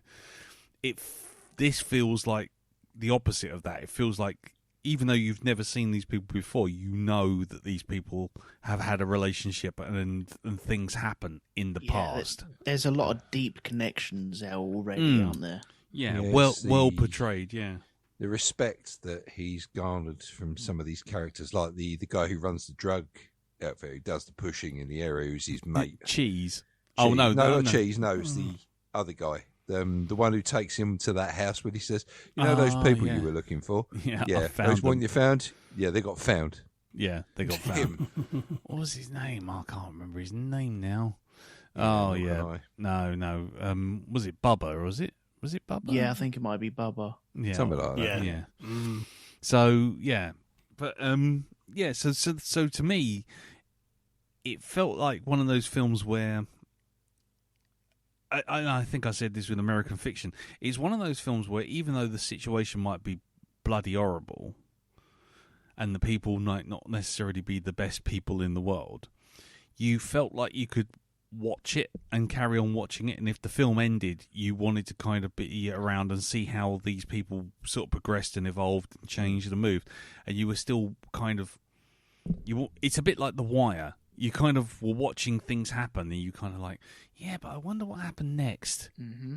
Even though things have kind of finished. And you're like, yeah, but no, the world's still going on. There's still things to answer, and it's not going to answer those questions.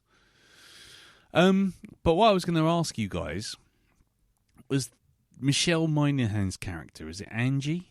Casey Affleck's girlfriend. Yeah.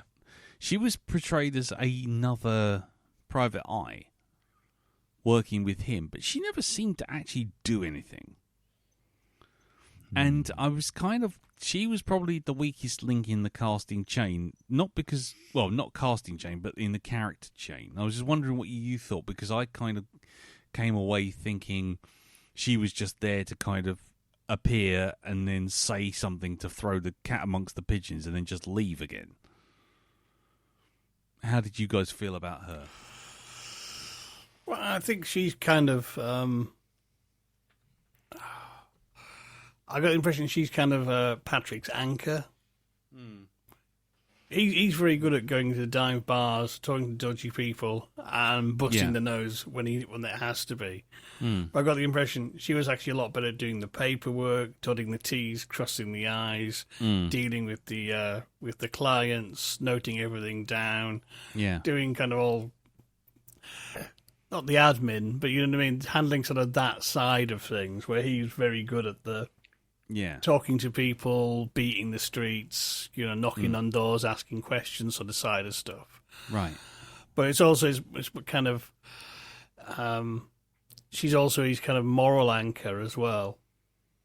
It's kind of their relationship largely, I think, depends on them both being on the same page, and at several points you have this back and forth between them of, you know, are we in there? Are we both on the same page? Are we going for this or not? Whereas to get involved at the beginning, or even more crucially, right at the end. Yeah. Yes. Anyone else got any thoughts on her? Darren? I think Jim's right. She kind of is his anchor. I think he's with her work-wise because she kind of tries to present a slightly different way of looking at the situations or the cases that they're currently on, which keeps him on his toes. Especially at the end of the film. Yeah. Where he's got to make a decision. Yeah. I mean, I don't think we can dance around that decision for much longer. But No. But what? Any additional thoughts on that character, Elton? I thought she was. She did feel like a very nothing character though for me, but I got the impression she was there for him to bounce questions off, and for them to play tennis with their thoughts. And I think that's how they had their relationship. And but you guys are right. Yeah, they both have to be on the same page and working in the right direction and going in the same direction for this to work. And any deviation of that would then rupture the relationship completely and shatter it into a million pieces. And I think that's what we ended up with. But apart from that, yeah, she was there, but I never felt that she was really there doing much. Involved in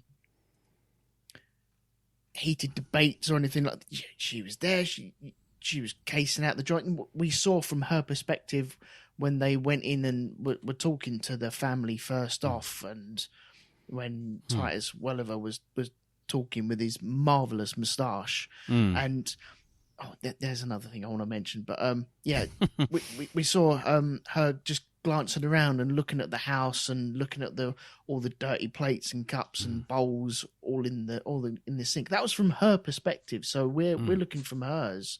And I'm guessing, I'm not saying that she's the audience or anything like that, but maybe she is just checking out the scene. And I think with her, then you can see what Patrick is doing, whether he's doing it for good or for ill, and you see different aspects of other characters as well. There's a moment with the Titus's character Lionel, I think it is, when he's talking and saying about Helen being a bit of a drug fiend and having that, and him having like 22 years sobriety, and you see the way that he looks back at them going, oh yeah, I've got 22 years, and it's a shifty look of I tell people I've got 22 years, I ain't fucking clean, there's no way I'm clean. That's a brilliant little moment. If you miss it, then that's it, it's gone. But the way that he's proper shifty, looking up and down, won't look him in the eye, and it's just, you're not sober. You're not sober.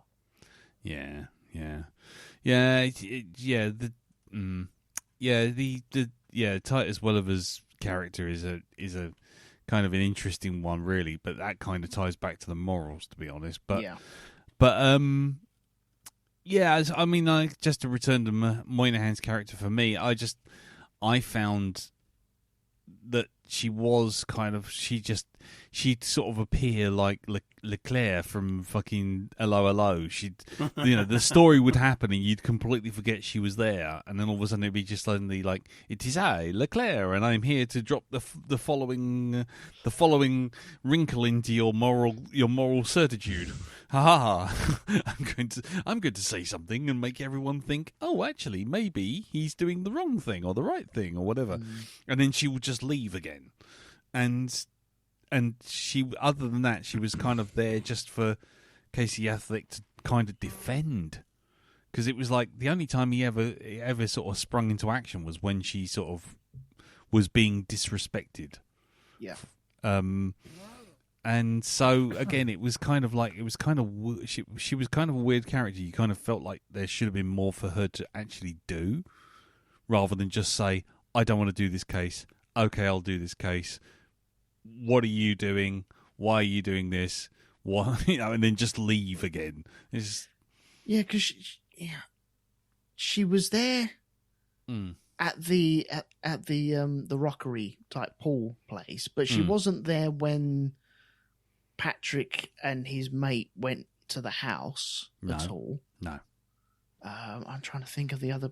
I think most of the places she wasn't there. I know she sit there for the sit down with Cheese. Yes. Which but is when really didn't say much there. No, but again, it was the same thing. Suddenly Cheese says something to her, and then suddenly Casey Affleck's all like, "I'm going to pull your spleen out through your arsehole," or something like that.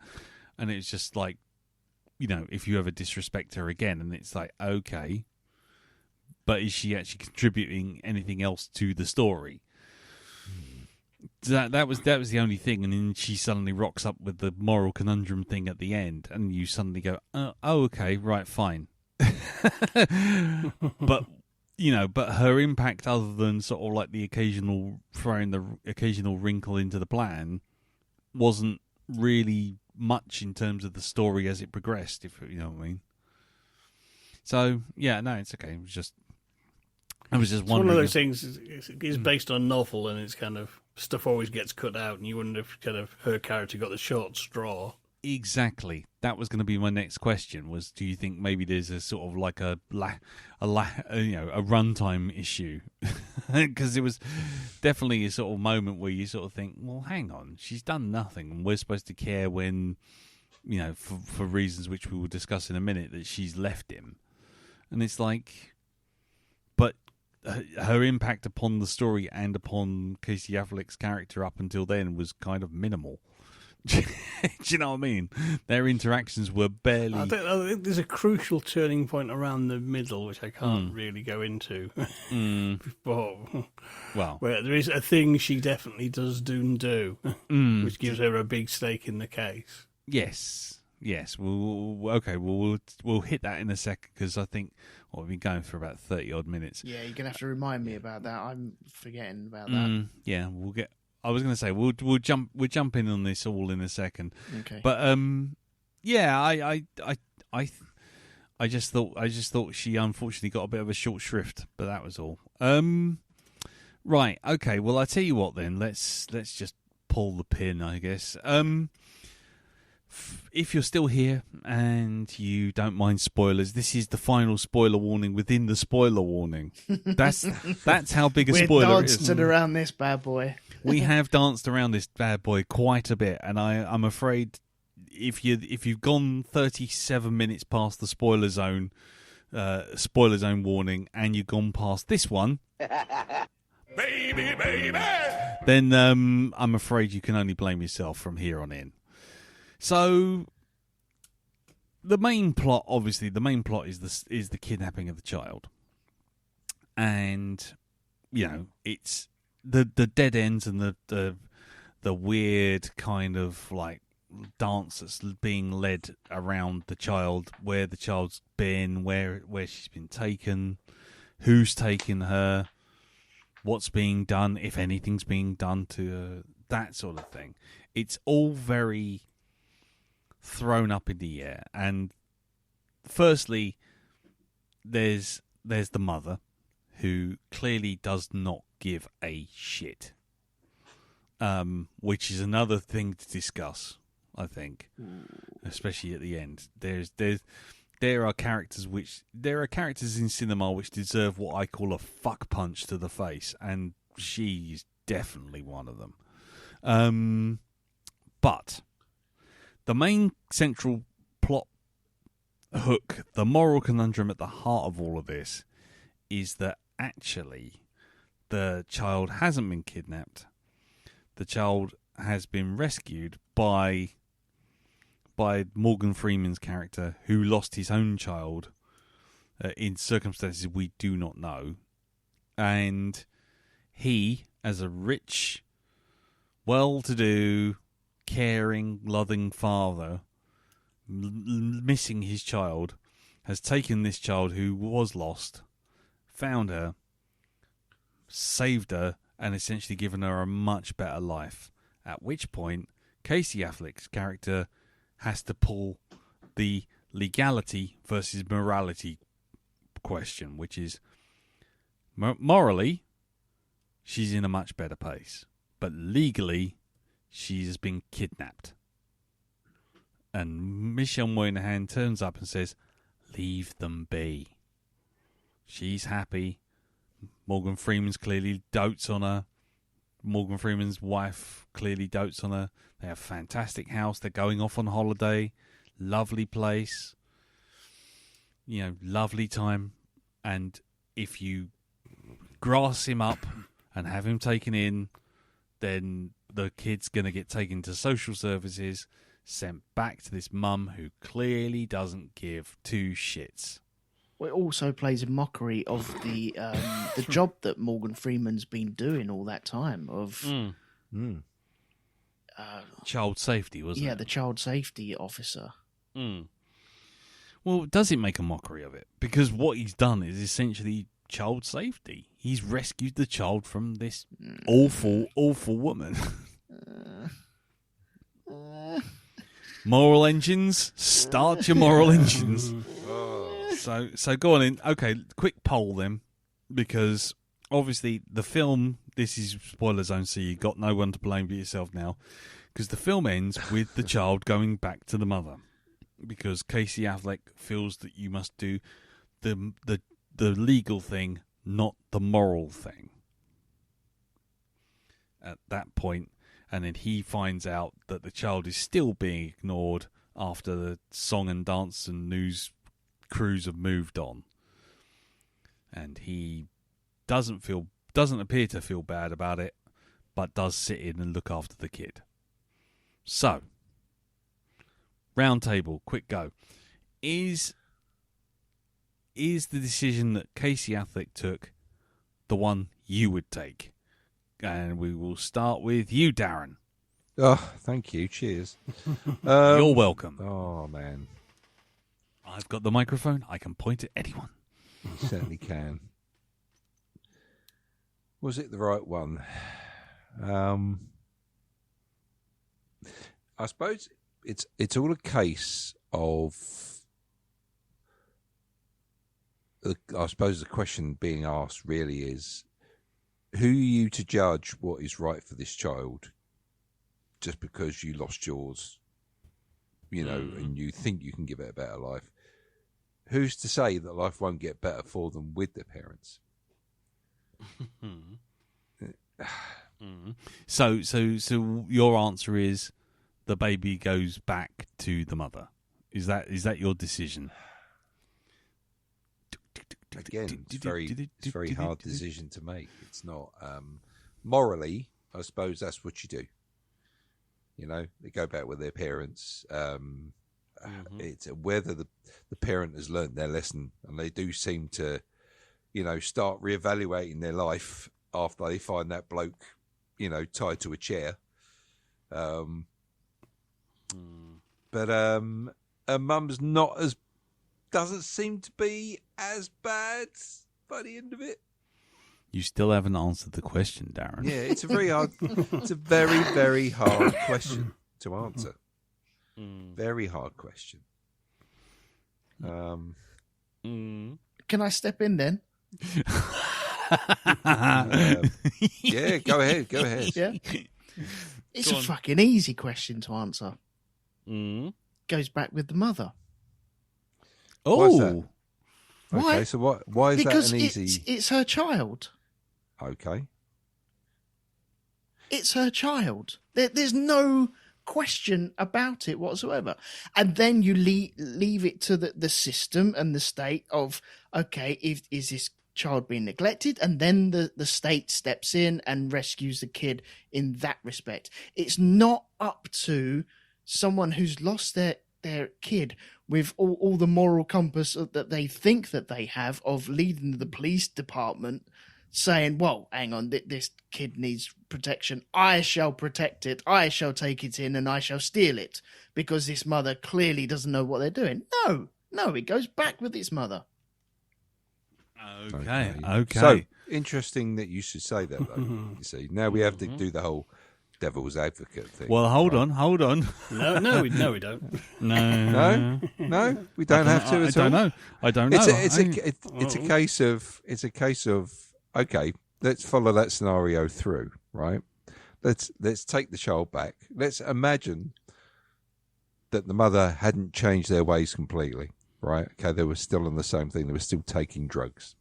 What if we get a train spotting outcome where the child dies because of the mother's continuing? I mean, she's almost killed the daughter in the past. Twice she's almost killed this kid. Right? If you're in Casey Affleck's position and you've handed the child back, are you going to be, considering he cares, right? Considering he does have this, he gets affected by things emotionally, right? Are you going to be happy to say that, well, sorry, I did the best I could. I gave it back to the mum. Say la vie. No, then you notify the respective authorities about what the hell's going on. But no, the thing is, though, you pulled the trigger on that decision, right? And- you were the and- one that made that decision. Yeah, and yourself, that's the right decision to make. Well, hold on. Before we get too far into this, because you two have said your piece, Jim, what did you think? What would your decision be? Well, I'll take you through my thought process as it unfolded. Because when it got that crux in the film, I did say to Teresa, the fucking mother's never going to change though, is she? Nope. And my first thought was, no, she'll have a better life with Morgan Freeman, after all. But then, the more you think about it, well, hang on though. If he just cooked all this up to rescue the child, fair enough. But he also used this scenario to off several people off the books. And it's kind of, well, you're not really the white knight on the charger here, are you? You have bent and broken and trashed the law, and people have died just to satisfy yourself. And, Casey has a good point. You say, what happened when she grows up and finds out what the fuck's happened and comes to him and says, why didn't you do anything? That is a Right. It's one of those things. I agree with Elton that the right choice is she goes back to the mother. You do this properly. You do it by the book. And while at first I'm really not happy with this, you know what I mean? At the same time, it's kind of, it is the right thing. And that last scene where he offers to babysit, and he's going to be fucking watching Helene like a fucking hawk. And the first sign of anything going south, social services are getting fucking called. Yeah. Right. And he will fight that kid's corner like a fucking demon. Okay. So, And, that's how he's going to square it. Because he knows damn well what kind of mother she's like and the chance of her actually changing. He's been around the block enough to know that she might go straight for a while. She might fall off the wagon. She might be disappearing off at night, doing coke again. But Patrick being Patrick and being an obsessive, and he's basically torched his relationship for this. He's gonna watch out for that kid like a fucking hawk, Right. and that's the price he pays for making his decision, because it's not just kind of, oh, well, that's the right thing, I walk away, I'm morally justified. No, there are consequences. If you make that, pull the trigger on that kind of decision, you've made a commitment to see something through. And he's exactly the kind of character who will do that. Okay. Darren? I just wanted to say the reason I kind of came at you like that, Elwyn. No, it's cool. No, it's because of the speed at which you made that decision, and the sort of I don't know. It's just like, this is a big weighty. There's an awful lot attached to this. It's. I'm not saying it's the wrong decision you make. It's just it's how you go in and make that decision. How the sort of. Are you have you considered all the angles on this? Do you know what do you the weight of this decision? Right. It's that. It seemed very, when you said it was like very snapped off the thing, and it's like, okay, what's the it's such a difficult way to phrase it. It's Okay, well, I'll tell you what then. Darren, Yeah. I know you just thrown that to Elton, but what is your decision? What would your decision be? It's a very hard decision to make. Okay. It's, like I say, this Right. is something you would. I would sit there mulling over. You've got two streams of guilt that you could possibly get from this, right? You've got the thing that he mentions, and you've also got the thing of, do I want to entrust the child back to the person that gave? It doesn't mean that just because she gave birth to it does not mean to say, this is the person that should be looking after it. It's right. Oh man, I mean, Well, what has been said there about the guy being there all the time for it, right? I mean, I was glad that he did what he did, which was, say yes to the babysitting, and it's the way he made it look like this was a decision that he'd come to just right there and then. It's like he knew what she was going to do, right? And he was ready to step in there and do the babysitting, I think. Because I like what you said there, Jim, about him being that sort of person who knows what decision he's made and realizes the responsibilities that comes with that. okay. It's kind of like there's a I can't remember which is it Japanese, where if you save someone's life, you become responsible for it. Yes, yeah. Is that it? Is it Japanese? That's the belief. It's something like ancient Chinese or something. Chewbacca's life day. as well, yeah. It's Chewbacca, yes. Chewbacca believes if you save someone's life. So it's a Chewbacca decision. Yeah. If a Wookiee saves your life, you owe him a life debt. Yeah. And if it all goes wrong, it's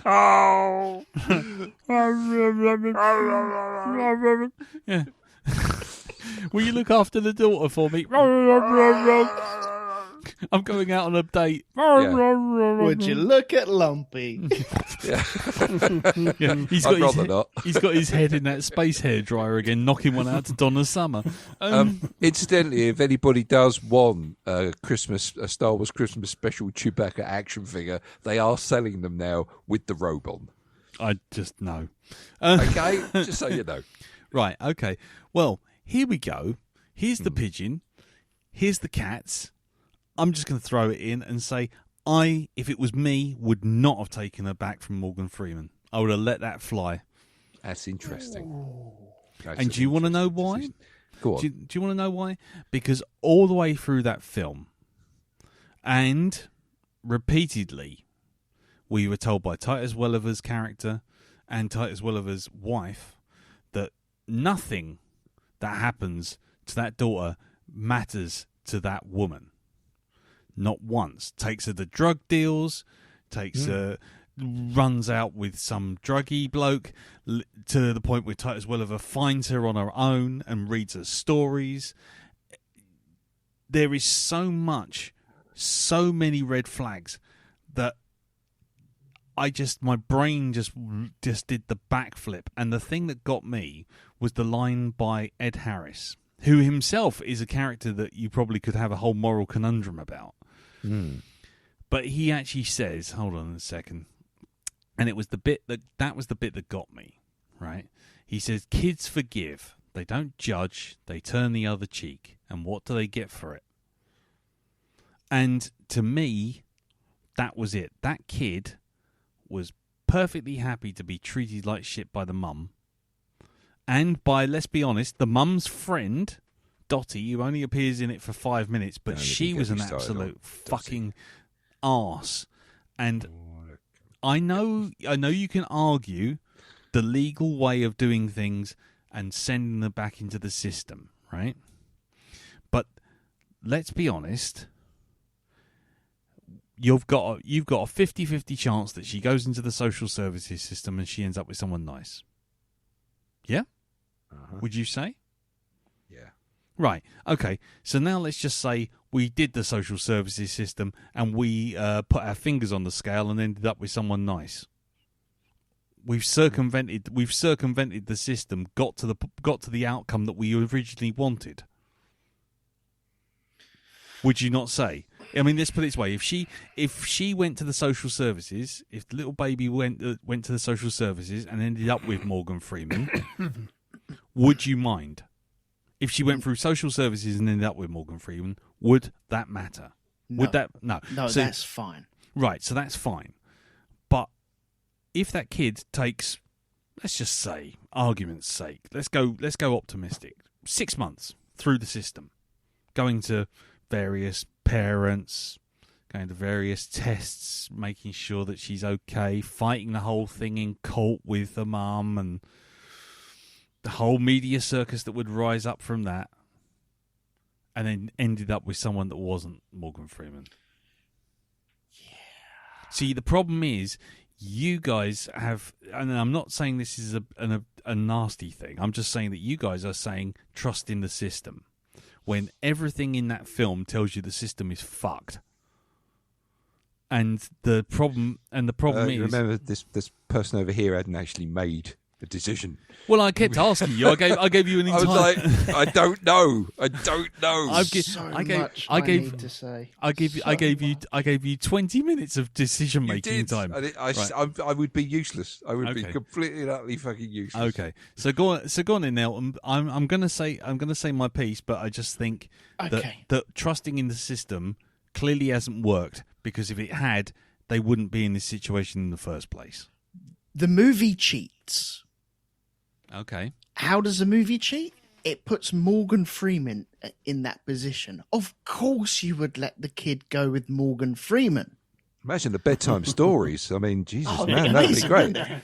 Once upon a But- time. But we are letting the child go with the real person, Morgan Freeman, not the person Jack Doyle. Jack Doyle, who has turned around and said, right, well, there's a kid there. Maybe we can have a little chat with Lionel, Titus Welliver, and there's a kid. Okay, fine. Well, how can we manipulate this so I can have that child? So my wife is happy. And then how can we cover that up? Oh, I know. We can have a little rendezvous where we can take out Cheese and then pretend that the daughter has been drowned. There is no body.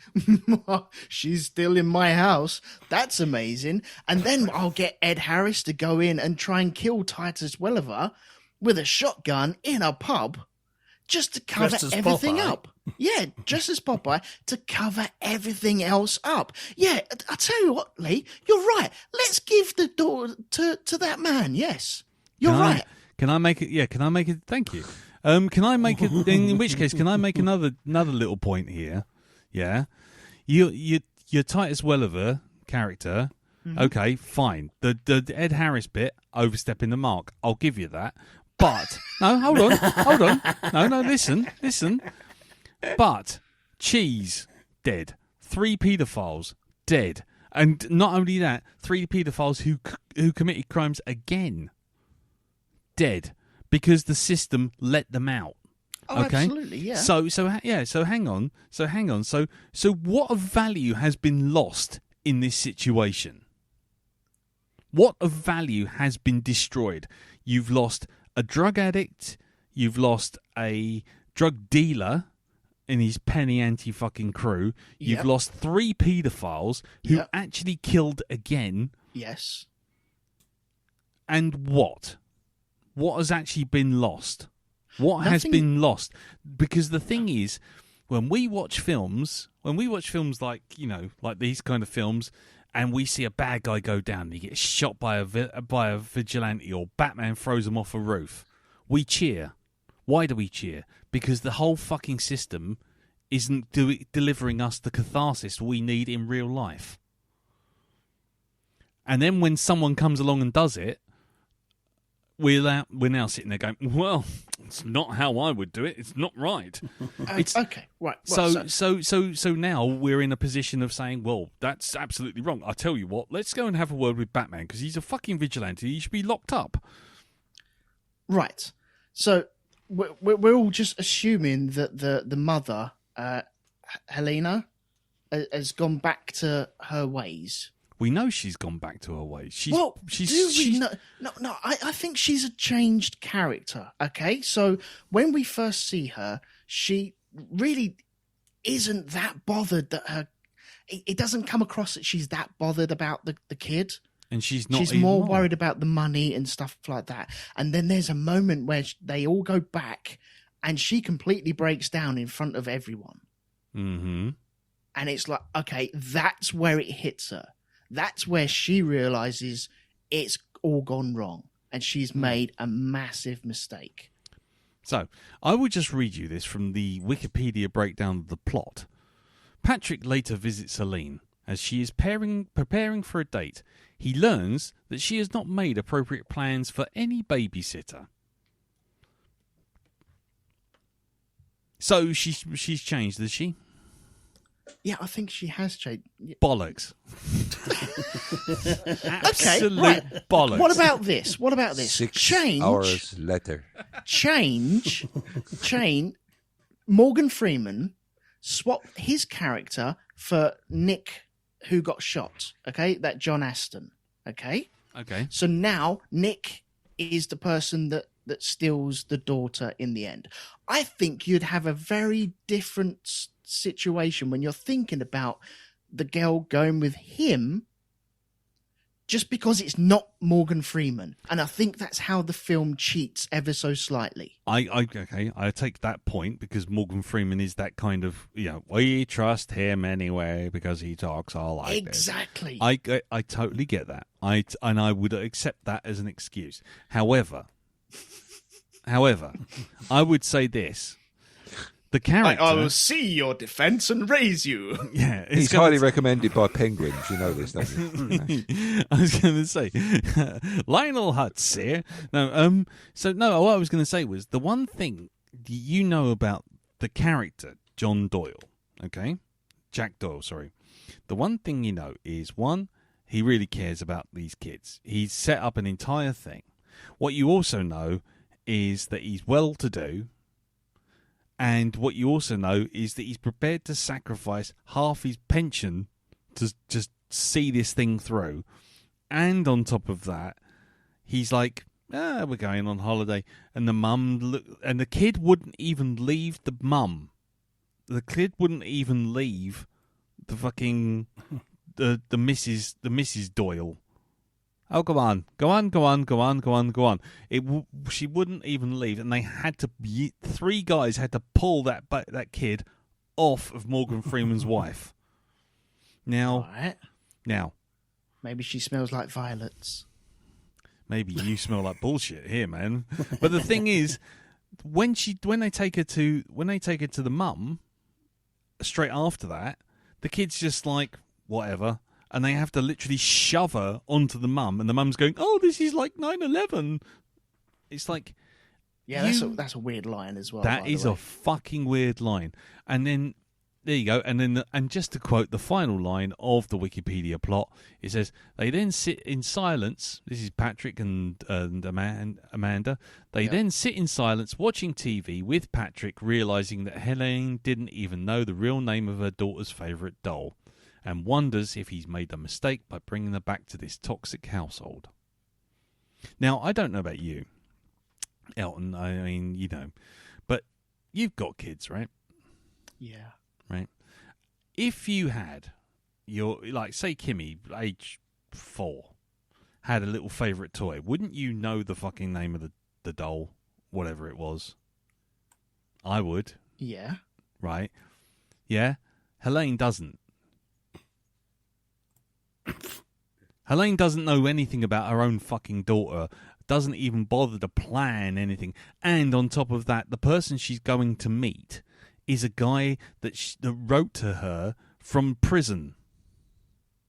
It is, yes. Right. Now, she's redeemed, is she? She's a better person now, No, is she? I said she changed. I didn't say she was redeemed. Fucking werewolves change, mate. They don't mean anything. I'm sorry, but I would say the loss of a drug dealer, 3 paedophiles, and a fucking druggie is not a big loss to the entire world. In fact, it's something that in another film we'd celebrate. I've got no problems with that. Yeah, you're right. The druggies, the paedophiles, the bent cops as well, actually getting their comeuppance and going to prison. Yes, correct. In other words, Morgan goes to prison. You're right. Let's send the kid to the place where the family is already broken up. Should we do that? I don't. But he wouldn't have been broken up because he wouldn't have been discovered. It's as simple as that. And as we've already said, the kid would have had a much better life, and we know that, and you know that, and everyone else knows that. Well, then, in which case, why was your answer to if she'd gone through the system and ended up with Morgan Freeman, you wouldn't have minded? Because the system would have. You'd like to think in a perfect world, the system would catch these sort of things. Oh, the perfect world. That's good, because I've had my unicorn that shits out gold bars on an order from Amazon for ages. It's never turned up. But that's the way it should work. I know it doesn't work like that, but it should work like that, and that's why you have to put faith in it that it will work like that when it is needed. You have to do it that way. You can't just turn around, otherwise people will just be going, well, you don't deserve that kid, I'll take that kid. Mm-hmm. Should we just let all the people that think that they deserve kids take the kids? No. Why not? Because it's a situational thing, isn't it? If I suddenly walked past someone and just said, I deserve a kid, I should go to jail. But Jack Doyle thinks he deserves a kid. But he doesn't. He knows he he does. And he took one. Jim, why are Mummy and Daddy arguing? Are they getting a divorce? I'm enjoying this. Yeah, so am I. So am I. I don't know that anyone else is. It's 67 minutes of podcast argument. Screw them losers. Don't worry about it. No, this is the beauty of this movie. I mean, this moral dilemma is a fucking tricky one. Yeah. Whichever way you cut it's it, not. it's spiky. No, it's not. It is.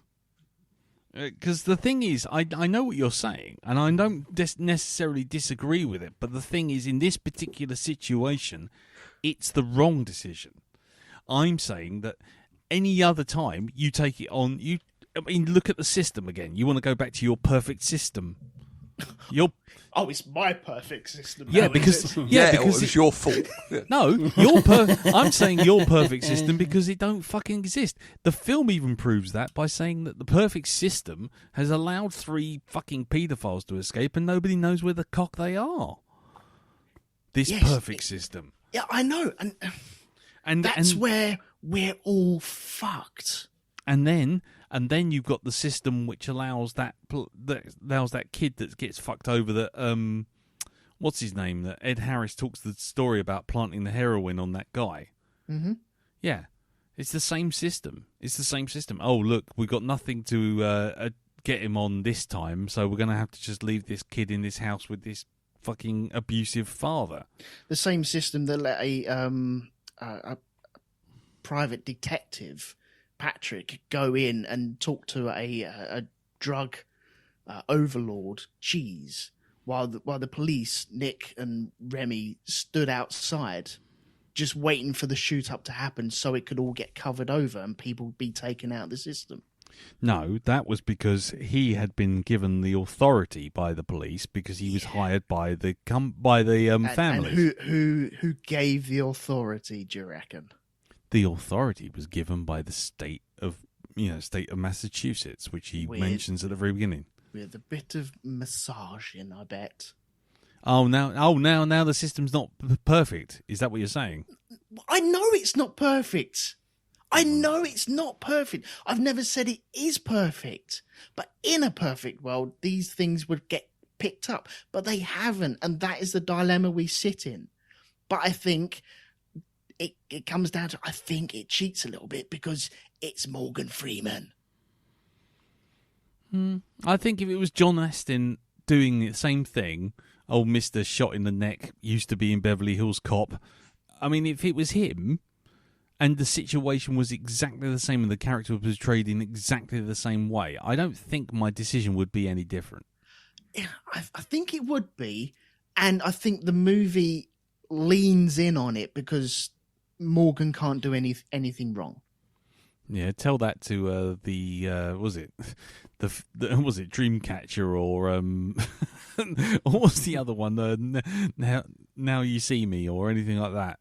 I don't know. I mean, he's played plenty of villains, my friend. I know. I'm well aware of that, and clearly he's one here. I don't think he is.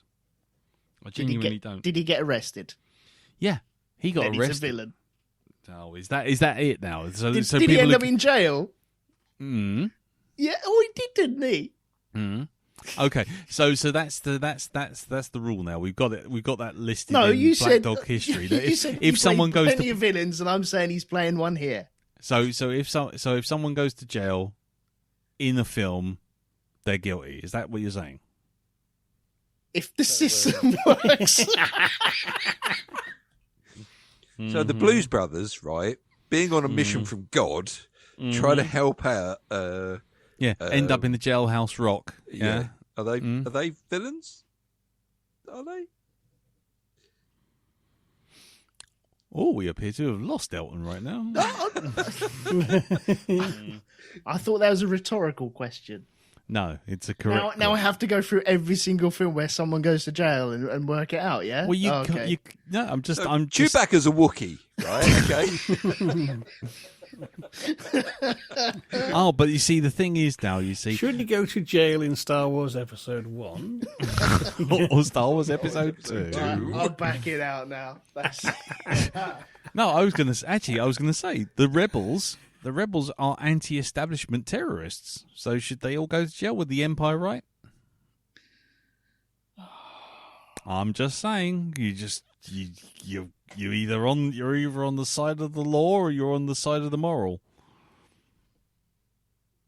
Look, flipping out, man. Jesus Christ. And with that, I rest my case. Oh, no, Thank no, you no, very no, much. that's not, no, that, no, I'm not having you, no, that's me winning now, bollocks. Thank you very much, Niles, and I'm off now. No, okay, fine. If you want to believe you won, you believe you won. I'm not believing I won. No, that's fine. Oh, by the way, I looked up the book of passive aggressive and it had a picture right of you right beside it. Right, I'm back here now. I've never felt so uncomfortable doing an episode of The Black Dog. Can you please give it up? Can we move on? Can we talk about Doctor Who again or something? I don't know, anything you like. No, it's fine. Honestly, it's fine. I like these kind of conversations. It's great. Going to therapy now. Jim, Darren, do you want to have the floor for 5 minutes while me and Elton go and sit in the naughty step? Yeah, if you want to go to that room over there and think about what you said. You're not having the back door key so you can take this into the car park. That's not happening. Right. Oh.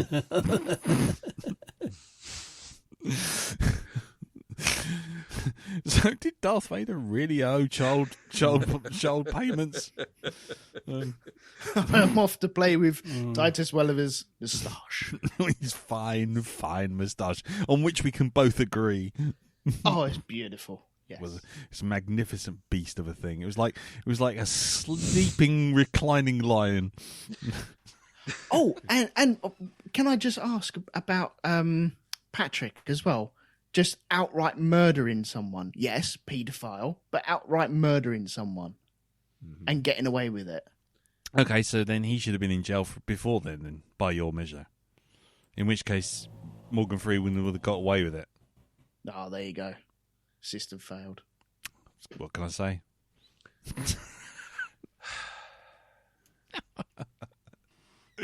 So, Darren, who was your favourite character? What was your favourite moment? Oh, there's just so many wrong bits in this film. There's some real creepy moments. You still haven't given us your decision. No, I don't know. I really don't know. This isn't a decision to take lightly, as we've just found out from the last for the last 3 hours that you two started talking. That's kind of like, I was right to say I don't know. Yeah, because look what you get into, Darren. If you actually stick your head above the pit there and make a decision for once in your fucking life. Well, And take responsibility for it. This is what responsibility gets you. You see, it gets arguments. That's what it gives you. That's to stay on the fence. Be beige, my son. Be beige. That's the special phrase. This is what responsibility gets you. Be beige. That's the phrase. That's the phrase. Vote beige. 2024. Vote beige. This is what responsibility gets you. Yep. Okay. So you haven't made a decision then? Nope. I still can't make a decision. I still don't know. There's weighty arguments in favour of each decision. If I can use the Chewbacca as a Wookiee argument, oh god, if he's not Chewbacca is a Wookiee and he's from Kashyyyk, Ewoks are from Endor. Yep. I rest my case. If Chewbacca is not a Wookiee, an Ewok, then he must have quit. Anyway. I just imagine like Chewbacca with gloves on, like old O.J. Simpson. That's it. It's the O.J. Simpson trial, isn't it? Chewbacca is a Wookiee. He comes from Kashyyyk. Oh dear. Anyway, right. Does anybody else have anything they'd like to add at this point? Bearing in mind we're closing in on 12 o'clock. Yeah. Jim, any final thoughts? No, I think I'll back away from the smoking fuse and Yep, same here. and the big pile of TNT, and just quietly shut the door and walk away. Their vision's based on movement, Darren. Back away. Whoever's choice it is next, can we just have a nice cliched movie for this week? Yeah, something non-thinking about. You just get in there. Yeah, we got Kramer versus Kramer. No, that's fine. No. Okay, fair enough. Darren, any last thoughts, mate? No. Funny enough. None that I would like to share. Yeah. No. Elton, No. any last thoughts? And another thing. No. No. You sure? Yep, I'm good. Okay. What about you, Lee? Have you got any thoughts? Oh, plenty. Plenty. Actually, yes, Darren. Now pull up a chair. It was back in the summer of 1985. No, anyway. No, I'll leave it there. I think we both said our piece, and people can make their decisions based on our piece. In fact, I tell you what, on Facebook, people who've made it this far, let us know. Who do you agree with, me or Elton? Me or Elton and Jim, rather? Or are you like Darren and just simply want to avoid all kinds of conflict? Give the decision to someone else. That's my answer. Fan of fences. Yeah, I'm sitting on that fence. Look at me balance. Look at that. more fences than a fucking Aintree racecourse. So, are you on Darren's neutral side, Lee's pro Morgan Freeman side, or are you on Jim and Elton's legal side. Let us know on the Facebook group. But I think unless anyone else has got anything to say, we'll wrap it up there. It's definitely a film that's good. I tell you what, I would have liked to have seen this at the cinema and gone to the pub and had a proper good fucking row. I would have liked to have done that. Suddenly the pork scratchings were everywhere. Dry roasted peanuts. No. Shit, watch out. He's got salt and vinegar crisps. They're sharp. Brilliant. Okay, well, we'll leave it there. As ever, if anyone wants to leave any feedback, send it into feedback@blackdogpodcast.com or get on the old Facebook group and leave it at facebook.com/group/the Black Dog Podcast. Right, before we move over to Pimp's Corner, it's time for our next film, and it's your choice, Elton. It is indeed, yes. What moral conundrum do you have for us today, sir? Well, I don't think there are many moral conundrums. I just think this film would either you'll be happy with it or totally rub you up the wrong way. Oh, dear. Okay. And that is The Social Network. Yeah, that's right. Did you not get the message, the memo I sent out about cliched movie this week, please? You know, just not a non-thinking film, just one that just kind of happens. No, obviously not. Okay. No, not a fan. Let's go round the table. I've never seen it, but it's Oh, okay. It's U571 all over again, isn't it? no, not at all, not at all. Okay. So you've not seen it. Are you looking forward to seeing it now? I don't know. Mm-hmm. I don't know. I like the soundtrack because I've heard that. Mm-hmm. I've heard that this movie doesn't really have any characters that are likable in it at all. So you know, it's going to be one of them films. Jim. No, I've not seen it. Okay. Cool. Okay. Are you looking forward to seeing it? Lockdown, I'm not sure. Mm-hmm. It's one of those like, yeah, blah blah blah. I'm not. Isn't this real life? No. That's why I've always avoided it. So. Okie dokie. I don't really know much about it, so I don't know. I'll probably go in blind and keep it that way. Okie dokie. I have seen it, and I think Jim, very early on in the Black Dog Podcast history, when you were still just the humble feedbacker, you made a poster of it, of my quote, in which case, which I think said something along the lines of, "I feel like I've spent 2.5 hours in the company of complete and utter cunts." Don't hold back. And yeah, that's it. That's how I feel. I have to say I am not looking forward to this at all. I will happily watch it, but I have a feeling I might have a violent anti-reaction to the people on the screen. Because I was not a fan last time at all. I don't think it helps that I don't like Jesse Eisenberg as an actor, but that's a personal thing. So, But I'm interested to see what I think this time, because, you know, time heals all wounds, as they say. They lie, but, you know, there you go. What about you, Elton? I've seen this, I think, twice, I think it is. Oh, right. And enjoyed it both times. It's been a while since I've seen it. I'm wanting to watch it because I don't know whether it's going to hold up or not. But I didn't know at the time I was watching Andrew Garfield. No.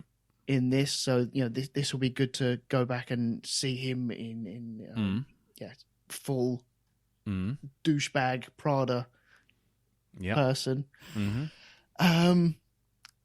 yeah, it's more of a I'm interested to see it again. Yeah, that's fair. I mean, I like I say, I'm not taking umbrage against you or anyone like that for picking it. I'll freely admit I've only seen it once, and that was enough. But I'm quite willing to watch a film again after. Well, blimey, this was when you were still doing feedback, Jim. What was that? 2009, 2010. This is 2010. This film. Yeah. So 2010. So this film is 14 years old. Yeah. So I haven't seen it in 14 years. So yeah. And social media has changed a lot since this. Oh as well. God, yeah, for sure. So we may have a completely different perspective on it as well. So it's on Amazon Prime. Oh, great! That was going to be my next question. So that's brilliant. So okay, over on Amazon Prime, The Social Network, aka 2 Hours of Guns. But yes, let's find out what we think about that in the next episode. And if anybody has any feedback, obviously you know the rules. You know the destinations. Facebook.com, ironically. The /group/Black Dog Podcast, or over on email with feedback at blackdogpodcast.com. Right, time for Pimp's Corner. So we'll move over to you, Jim. What's happening over at hypnagoria.com? This week I released my second chapter of my kaiju history, looking at the first appearances of dinosaurs and Dinosaur Mania, and how they first turned up in fiction. Nice, cool, and that's over at hypnagoria.com.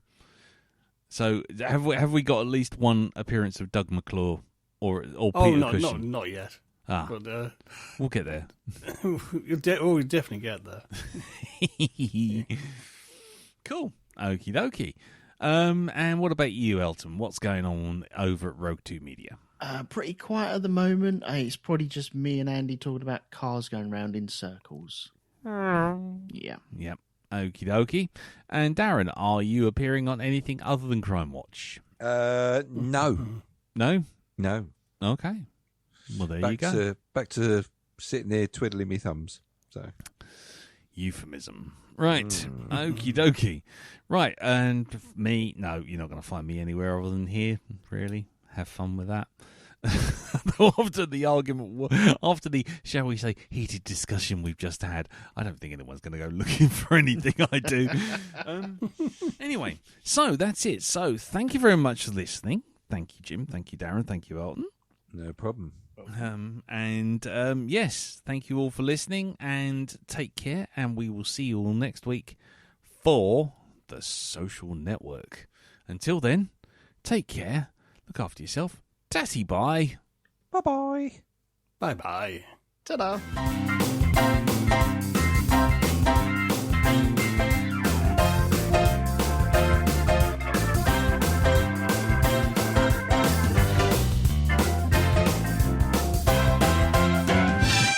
Oh, bollocks to it.